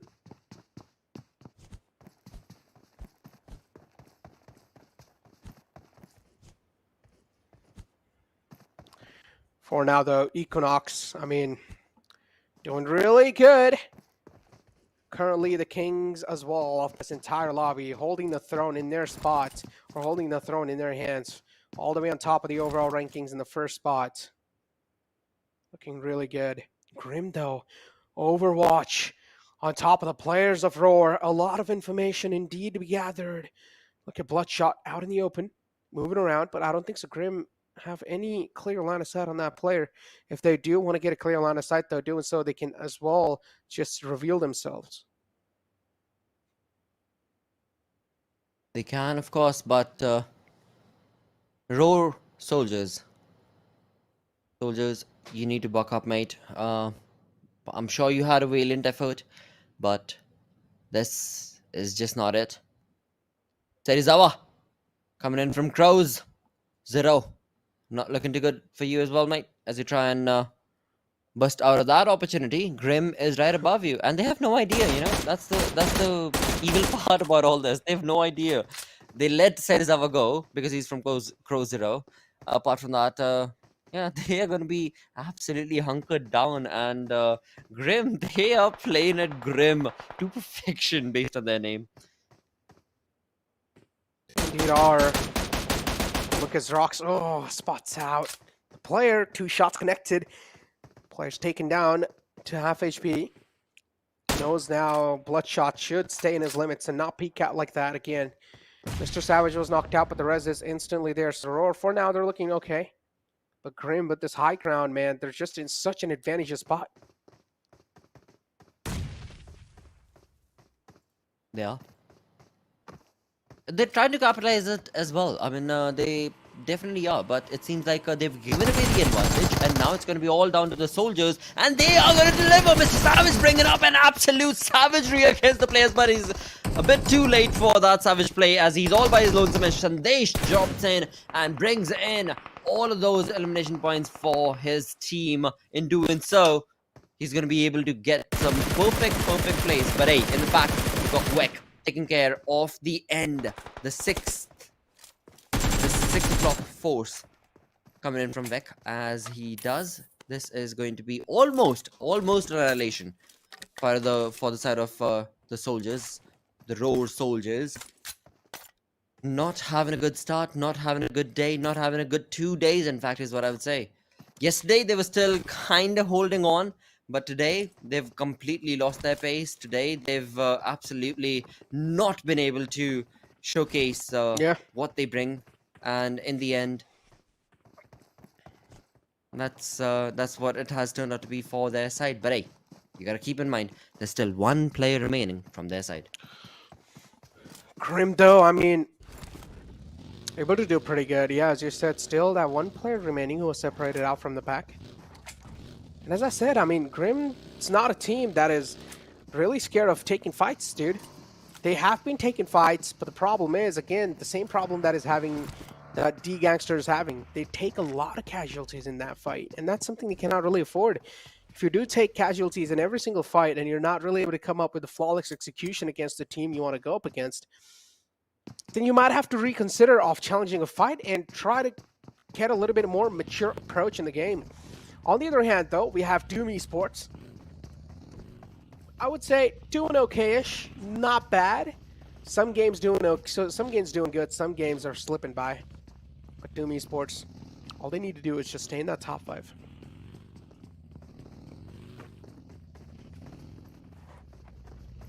That's all they gotta do. They did it. I mean, they were part of it so gracefully yesterday, but today, Yeah. there've been ups and downs. There've been ups Mm-hmm. and downs. Won't lie. But overall, still nothing taken away from their approach. Yeah. Because again, when you talk about it, we have to mention it. It is very clearly evident. These Mongolian teams, I mean, Doom being one, we already know the other one, Equinox. They're done. They're always going to be a part of it. You know, top 3 teams from Mongolia, top 3 from Pakistan. They are moving on along, and yeah, these teams that we're looking at, Doom, they've made it. They have. There's nothing stopping them. In fact, Ooh. The next circle, though, Blotter.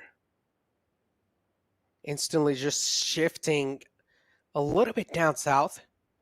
And I'm not going to lie, teams are going to be happy with this circle shift. It's actually favoring a lot of teams in here.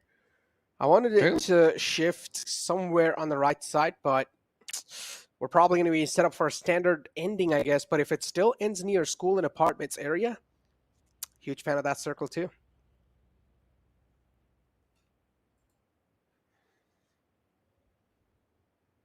hey, you know what? I really want to be able to see what you were talking about earlier as well. You know, north of Yasnaya, we've got that small little lake that's been created, which is a fjord, and that fjord could probably be the one which I've honestly, yeah. See, Neo agrees. Neo's like, yeah, that better be the circle right now. But my dog has his own conversation going on with the PUBG gods. But never mind that. I mean, what I was mentioning was the northern part of Yasnaya, the smaller lake that we can see. Um, I hope the circle goes there, even though it's got like what, Necro, you would be better better to point this out. I guess what, less than 5%, 10% Yeah. of the zone shifting.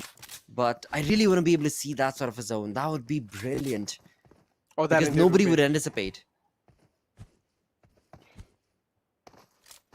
I mean, the zone shifts, man. Again, I'm not gonna lie. I wanted to see a circle, but it's okay. You know, shifted a little bit on the left side, so that means there's a chance that it might just shift. But on top of school, and as I said, I'm a huge fan of that circle too. So, not gonna be disappointed. As long as these teams are gonna be able to put on an absolute show, I'm up for it. Indeed. Yeah, HellRaisers though. On the other hand, today's day has been pretty rough on them as well. Fallen 5, on the other hand, just tossing in some utilities on the front. F1 could have got one almost though, but backed off. F1 looking okay for now. F5 on the other hand though, which is Fallen 5. Quite spread out. One of the players just trapped inside the bridge or underneath the bridge. Has Fallen 5. They're down to a 3-man squad. Unfortunately, Anish got taken out.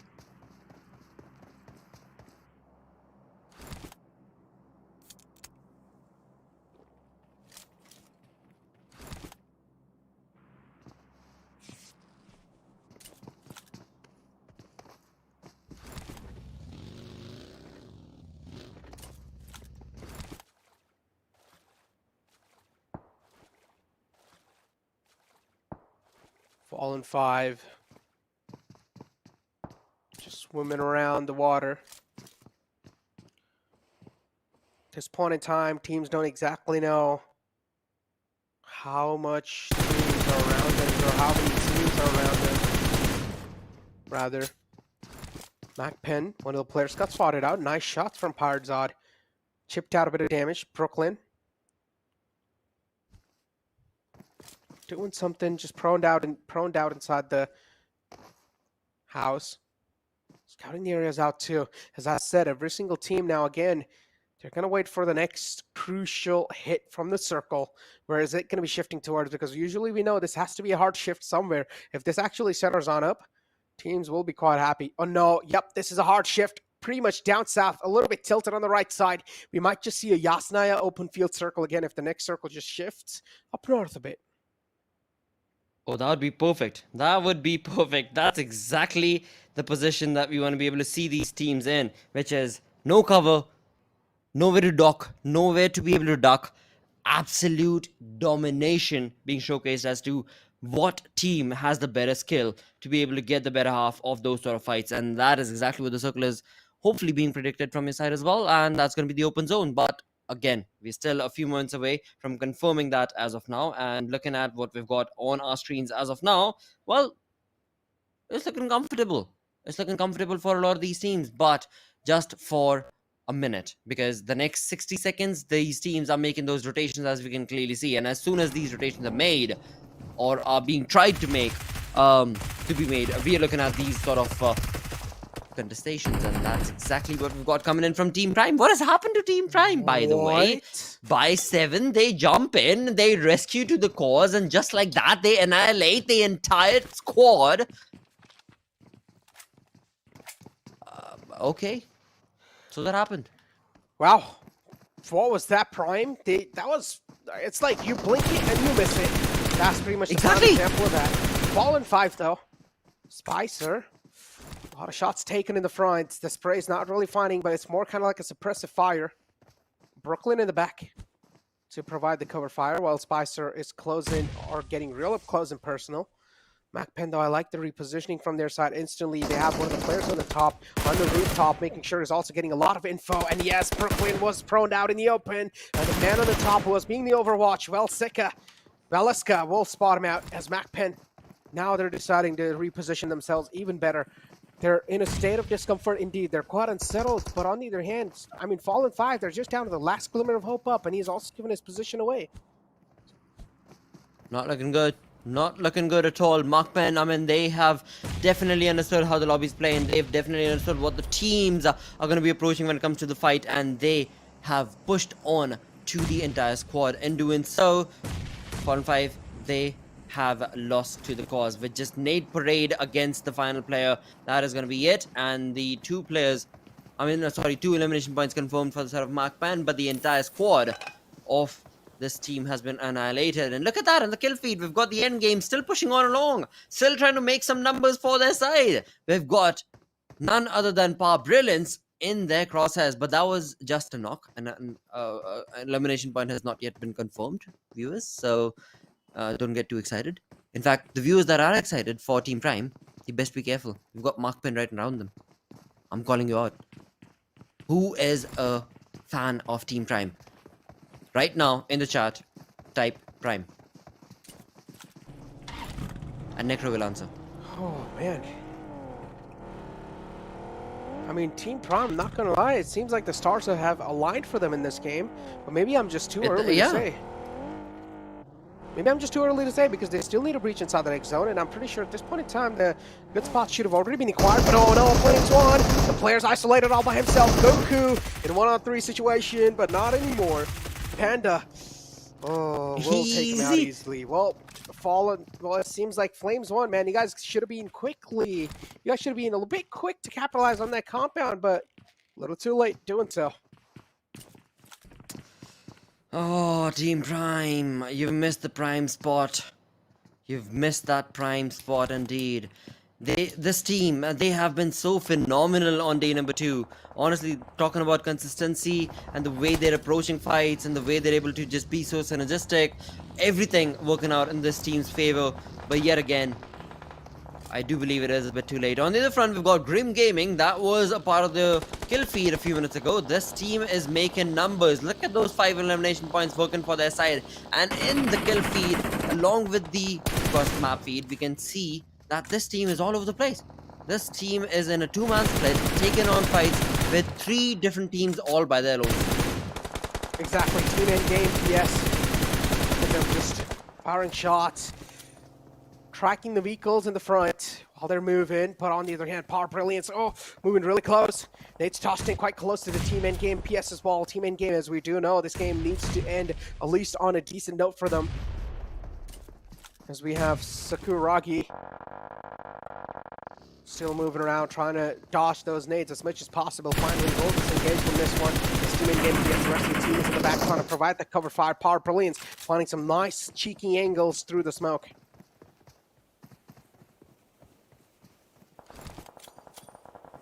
They're definitely trying all their level best, but is it a bit too much? Because they've got 2 players in this entire squad, and they're taking on this fight against the players that are a little bit far away. I mean, I won't lie, it's just a bit too extended, especially based on the fact that we already know that it's a 2-man army from Brilliance. So, is it all based on just they wanting to get those numbers? Are they just genuinely trying to go all out, YOLO guns blazing?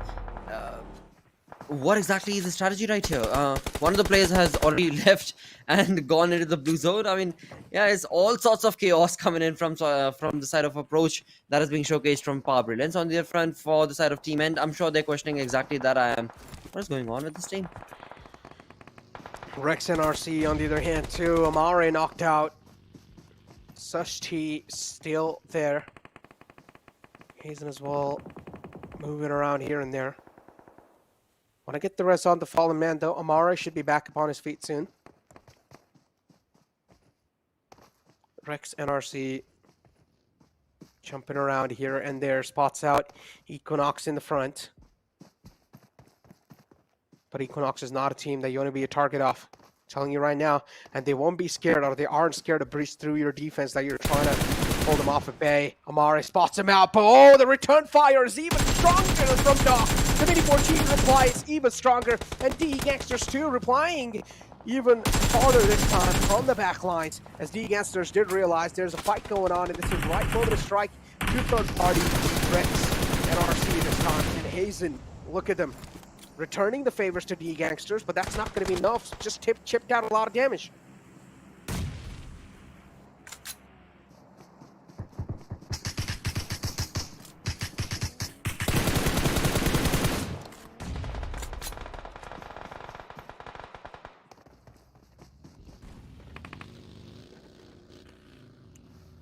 D Gangsters so far doing pretty okay when it comes to survival aspect, but there's still 12 teams alive. If they get taken out here, it's not going to be worth it. GOZA ESports getting charged on by ISSL. Lubilize the confidence that because they won the previous game is clearly being seen from their side, and ISSL Lubilize just doing some light work on top of GOZA, a team that has been doing so phenomenal today. But GOZA in this game, they get taken out in 12th spot. GOZA, I'm pretty sure they're going to be just shaking their heads after that one. They're going to be just so unhappy with the outcome of this game. Equinox in the back line still, ISSL Lubilize. Another challenger approaching. Equinox is not going to be an easy or a light contender against them. Absolutely. Looking at 10 teams remaining, we've got 29 players remaining. Rim Gaming Esports moving on along with 8 elimination points of their own from the side. They are bringing in a lot of domination. They are sticking to the edges, as I said, to the sides, and they are bringing in those numbers for themselves. Noob Esports, they have nothing to say, but maybe they do. Let's find out if this fight is going to turn out into a piston combination coming in from Fistboy along with his teammates from Doom Esports, or is it going to be an annihilation against them? For now, yeah, they're fine. Yeah, they're fine. No worries at all.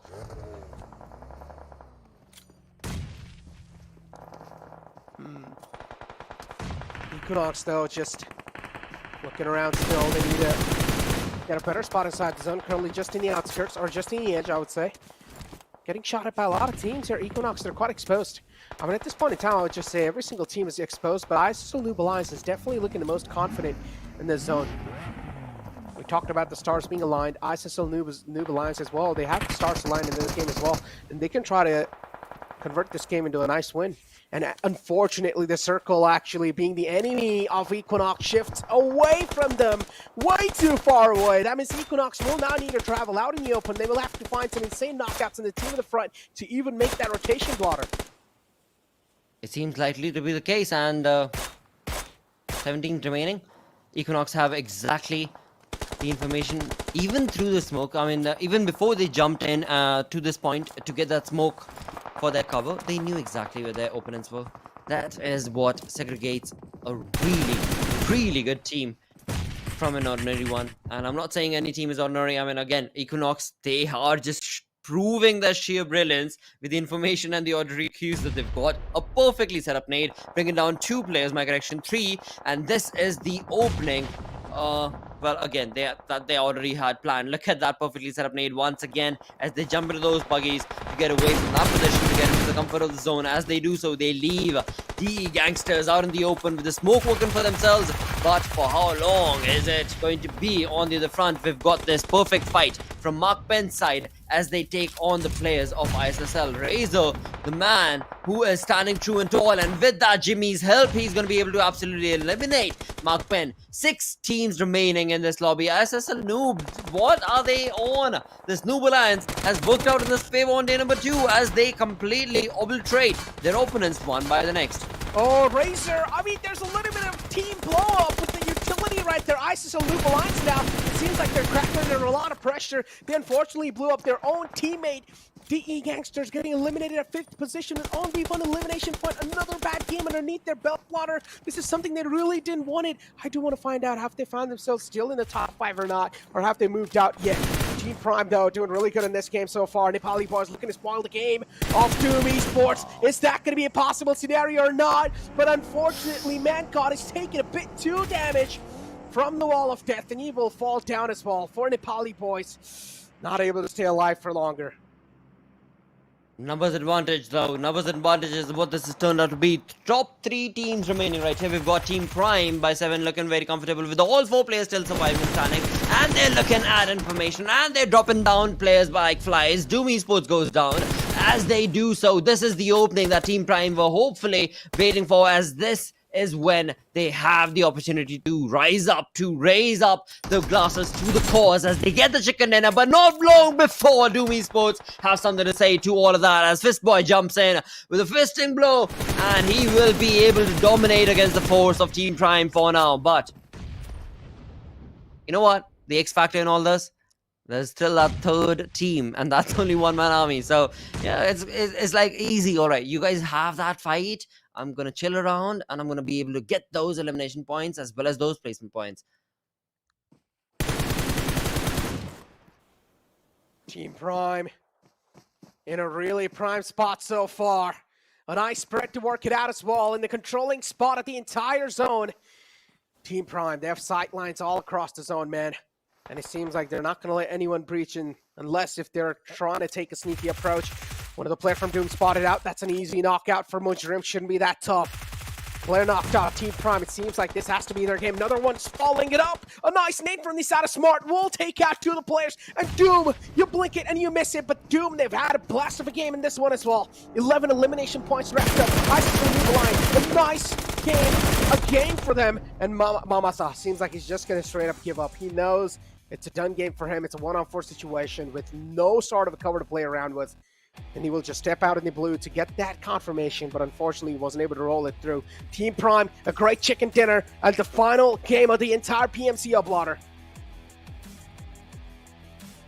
Oh, they do it in style indeed. With 5th ranking overall is where this team finishes. Team Prime looking very confident, looking very diligent in terms of their approach on day number 2. Definitely their managers ought to be happy with the way that they've been able to play this time around when it comes to day number 2. Day number 1, yeah, it was okay, it was not too great, but come on. Top 5 is where they finish on day number 2 with this Pakistani team jumping up to the cause.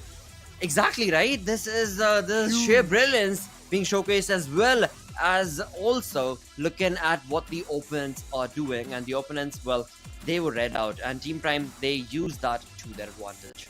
Crazy, man. Imagine they were on the latter half of the board, blotter. 9th spot. True. They were in before this game. And that catapult, that jump Team Prime took all the way in the top 5. Now, all I'm here to find out is, are DE Gangsters in that top 5 or not? Oh, that's a good one. You know what? That's a really good one, because that's not something that I was looking at. And let's find out. I guess let's find out. But before we do so, let's have a look at Let's have a look at the most valuable player, because I have no idea where exactly are they going to be sitting at. But right now we've got Sile. I'm sorry, Sile. I spoke about not understanding your name, mate. But you know what, Sile, you've done great. From Doom Esports, moving on to the 6th elimination, 6 eliminations, along with, of course, 3 assists. That is a sheer brilliance, and 709 damage clearly indicates, of course, that those 6 eliminations were all by him, all by his lonesome, and he was just on top of all of those damaging points that he got for his team. Yeah, I mean, the damaging point 6 eliminations. That's quite huge. This is what I said too, right? I mean, Doom Esports, they got 11 eliminations in total, and they got eliminated on 4th spot or 3rd spot, somewhere like that. And that's quite a decent ending, I would say, considering it was the final game. So Doom Esports, they have to be somewhere in the top 5. I mean, they were in the top 5 without a doubt. But I want to see if they kicked out Gangsters or not. But now we have the top players of the previous game in front of us, ladies and gentlemen. Style, of course, has to be there. Jimmy, too, again from ISSL Noob Alliance, showing himself up with 5 eliminations. Akaze from the side of Doom with 4 eliminations. And Prime players, finally, we're able to see them somewhere in the top 5 players. Let's move on to the match summary. Let's see. What is it going to be? Do we have any vehicle elimination? You know what? In the 2-day affair, I've been talking about vehicle eliminations, but there hasn't been a single one on the feed. There's never been one on the screen. And I guess, yeah, with 0 elimination once again, yeah, it clearly indicates that the ratio just wasn't fair enough for them to be able to bring up that sort of a vehicle elimination. But 10 grenade eliminations? Wow. Crazy. Wow. I'm telling you, man, these open fields sometimes, where you don't really have a lot of cover and where you know that maybe there's an enemy right there in that smoke, that's when the innate eliminations come in so handy. And then you have 3 airdrops looted too. Airdrop heavy game as well in that previous one. And then you have 57 eliminations, 63 knockouts, 339 meter longest elimination. That's impressive. And yeah, total heals of 6,270. Not gonna lie, Blotter, I just cannot wait for that overall ranking board to be revealed, because that's what I'm here and sitting and waiting for. But before that, you know, the Puppet Master has to keep the suspense going. So before overall rankings, let's check out the match ranking and let's see how that one looked like. Match rankings in front of us. Team Prime, of course, with 12 eliminations and 15 placement points. They've catapulted themselves all the way in 5th spot in the overall rankings. But with 27 total points, Team Prime are looking absolutely phenomenal. Oh, they are. Oh, they are looking brilliant. They are looking absolutely pristine with those elimination points as well as the placement points working for the side of Team Prime. Doom Esports, 21 points, had a valiant effort with 10 placement points. Of course, they were wanting to dominate this final game. They tried their level best, but Team Prime got the better half of their side. On the other front, as we move on through to the second page, I do want to be able to see what exactly is going to be the play. Looking at how the second page is, Team End Game, their play was kind of stopped in track. On the other front, Roar Soldiers, Fallen 5, Rex and RC. Oh boy.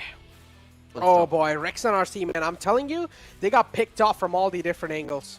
The way they got challenged from the back lines by DE Gangsters was just brutal. Because Rex and RC, unfortunately, they were fighting against Equinox, if I'm not wrong, and then Doom Esports just, or it was DE Gangsters, actually, who just chimed in from the back lines and who took out the players of Rex and RC one after the other. A third party is so hard sometimes when you least expect it. And, man, it's really hard to counter, I'm not going to lie. It's one of the things that it's next to impossible to get out of, unless if you're just an absolute insane team and you're able to pull off some insane miraculous play even against that third party and you're able to land your shots. But these are the match rankings, even off this latter half of the board. The Endgame PS, again, having a little bit of tough game. And I'm pretty sure Endgame PS, they were on the 2nd spot in the previous overall rankings board, so the Endgame PS should be there again. But let's take a look at the damage graph, ladies and gentlemen, off the previous game, and let's find out how did the bars look like, because it has to be Doom actually doing pretty good too with 11 eliminations, but Team Prime, they went all in. They did. Oh, they did. And along with them was also the approach coming in from Doom as well as Grim Gaming, as we can clearly see. Along with that, of course, Equinox is always not that far behind. But this time around, these are the teams that we've got when it comes down to the overall domination that was showcased in this entire force. On the other front, though, I mean, till now, you know, in the 10-game affair that we've seen from these regions and these teams, there has not been a consistent play. It's almost as if every single time we jump into a game, there's been a different region that always tries to dominate. And yeah, this time around, it is Team Prime making a perfect play off the lobby against the Mongolian domination that was being showcased on day 1. Mongolian domination indeed, but today we saw a lot of variety too, so I'm kind of happy for the other teams too to actually able to show themselves up and do pretty well too. But on the other hand, Blotter, I mean, we take a look at the other stuff, right? And for example, teams like Grim Gaming, I mean, one of those teams that was trying to show themselves up, and I feel like now, finally in the final game, they were able to show themselves up with a lot of elimination points, a lot of damage too, but that's not enough, man. That's not enough. Grim Gaming, you guys should have performed like this throughout the start. Then maybe you guys would have been somewhere near in the top page. But for now, let's take a look at the overall rankings, ladies and gentlemen, and find out how the storyboard is looking like. Finally, you reveal it in front of yourself. And oh, the production! You guys are cheeky, huh? You guys show the second page first. Woo! I hate you guys for doing that. Team Prime, nowhere to be seen. For Nepali boys, jumping up to the 9th spot. HellRaisers could have done better. Yada yada yada. But again, man. You know what? I really don't want to point out the flaws and what's nots of the team sitting right here, because there weren't a lot of teams that made flaws in this second page or second tier of the leaderboard. But there are still few. Of course, the viewers know it. I know it. I'm sure you know it as well. But without pointing them flaws out, the teams know it themselves as well as to what they could change, as to what could be replaced. As of now, though, it was definitely a valiant effort, right? I mean, look at the point difference. You're looking at the 9th position for Nepali boys, 68 points. After that, 10th position, GOZA, again 68 points. Not that far of a difference. So, yeah, they've all played really well. Yeah, they've played really phenomenal. Please, production, just show me the first half of the board. God damn it. I've been waiting here for entire day almost. And oh, there we go. Okay, so Doomy SB finally shifting themselves up in top 2. And DE Gangsters, oh my god, kicked out of the top 5, Blotter. What a plot twist at the final moments. DE Gangsters not in the top 5 anymore. ISSL Noob Alliance kicking them out, including Team Prime. And oh my god, this is insane. Team Endgame PS is right there too. MAKPEN, I'm really happy, ladies and gentlemen, for a team that came out of Bhutan, if I'm not wrong, from the Bhutan region. And I'm so happy for a team like MAKPEN to finally show themselves up here too. A decent performance from their side.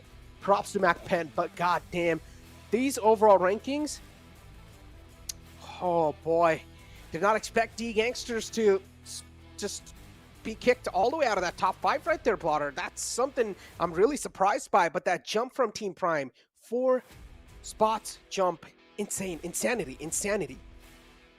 Exactly, and without even, without any point difference, basically, as you were pointing out from the start of the entire day as well as yesterday as well, right? I mean, we were talking about 89 points is what we've got between the side of Team Prime as well as D Gangsters, and I mean, not even 1 point difference. I mean, that's exactly where they're at. So yeah, it has definitely turned out into a bit of tough luck for the side of D Gangsters. On the other front, I do want to point it out that when it comes down to the regions, right, Necro, we've got top 3 moving on along. So let's kind of phase that out for the viewers as well. Top 3 from every region, ladies and gentlemen. Top 3 from each region will be moving on in the future competition. So, yeah, as I said, there was a lot of opportunities for these teams, and the teams that still haven't really made it, or the teams that were not really able to qualify, well, guys, better luck next time, because I know you guys are not going to give up and keep going with that attitude. Absolutely. And with that, another point to bank on to that conversation is going to be the Gangsters. They're the first in the top 3 of Nepal, so yeah, they're good. Yeah, they're looking pretty okay so far. Yeah, I'm not gonna lie. Yeah, as you did bring it up, they do seem like they're gonna be the first in the top 5 of the entire Nepal. Yeah, they are actually. So D Gangsters, they're on the safer side for now. Looking really good, man. I'm really happy for teams like the Endgame PS and even MAKPEN doing such a great job staying in the top 8. MAKPEN too, somewhere in the final moments of the day, in the last day, or in the second day, I would say. MAKPEN were able to pull it through. They were able to get it together, and they were able to pull it through. MAKPEN, a great ending from their side. But Blotter, not just that. This is not just it. Overall rankings, one more secret to be revealed, one more plot twist. The elimination leaders to find out who was the most dominating man in this entire tournament, and it's going to be Equinox East 922 with 25 eliminations, 5,118 damage dealt with the average survival of 2214. Absolutely. On the other side, we've got Akaze with only 1 point difference in terms of the eliminations. 24 point when it comes down to the elimination. But look at the damage. I mean, the damage is stark difference. 4,700 compared to the 5,100. Yeah, it definitely clearly showcases why East was up on top. Yeah, I mean, indeed, man, did a really phenomenal job. I'm not gonna lie. But, ladies and gentlemen, now back to us, because I'm definitely going to be having a surprise face, because I just don't know what just happened. It's really hard for me to recover from what I just saw in front of my eyes. The Gangsters kicked out of that top 5. And Team Prime just catapulting themselves in the last game. Surprise, surprise. Team Prime was like, surprise, surprise. Guys, you thought. True. Crazy, True. Indeed, but that's how it worked out, right? I mean, nobody anticipated how it was going to be when it comes down at the end of the day, and Team Prime, they definitely stole the entire limelight for themselves, and I'm pretty happy for their side, as well as for, of course, all the other teams that were in the top 3 as well. But overall, with that done and dusted, we've got the team selected, we've got an incredible 2-day affair that is taken out right here. With that, of course, we've also got the $50,000 that is going to be distributed based on that overall ranking. But that also does bring us to the end of the 2-day affair. Sadly, it does not extend further, but I definitely would have wanted it to. I really did anticipate a lot more from so many of these teams. I'm sure you guys did as well. I'm sure Necro's been pointing it out so many times as well. You know, there are so many teams that really have been kind of underperforming, because it's just 10 games in total, but nevertheless, it has been an exhilarating ride. Necro, just to close the day off, mate, what is going to be your statement to add? My statement is just going to be like, guys who are not able to qualify, don't be like just unhappy about this. Unless, take this as a motivation for you guys, that you guys need to try even more harder. There's something that you guys are lacking in. Go ahead and sit with your team, review the WODs, check out what exactly is going on in the lobby. How are some of the best teams in the lobby able to perform? How are they able to crack the code? And I'm pretty sure come back even stronger in the future. And I'm sure you guys are the people that's not going to give up. I know how a competitive player thinks. I know what the competitive spirit looks like in a player. So I know you guys are going to come back even stronger next time. And as for the fans, as I said, please do not hate on these teams, because they're already having a tough time. That is so brilliantly said indeed. Brilliant play coming in from Necro for the final statement. And with that, I've got nothing to add on. All I'll say is just get in touch with the dude. Just get in touch with the dude. He knows all the strats. He knows all the plays. His socials are right down there. You do want to be able to tag him along and, of course, be a part of the conversation with him as you progress on in your own esports journey. With that, it has been fabulous and absolutely incredible to be a part of this. I've been Blora, and of course join in with Necro. Thank you so much for tuning in. Until the next one, take care, stay awesome, and sayonara. Thank you.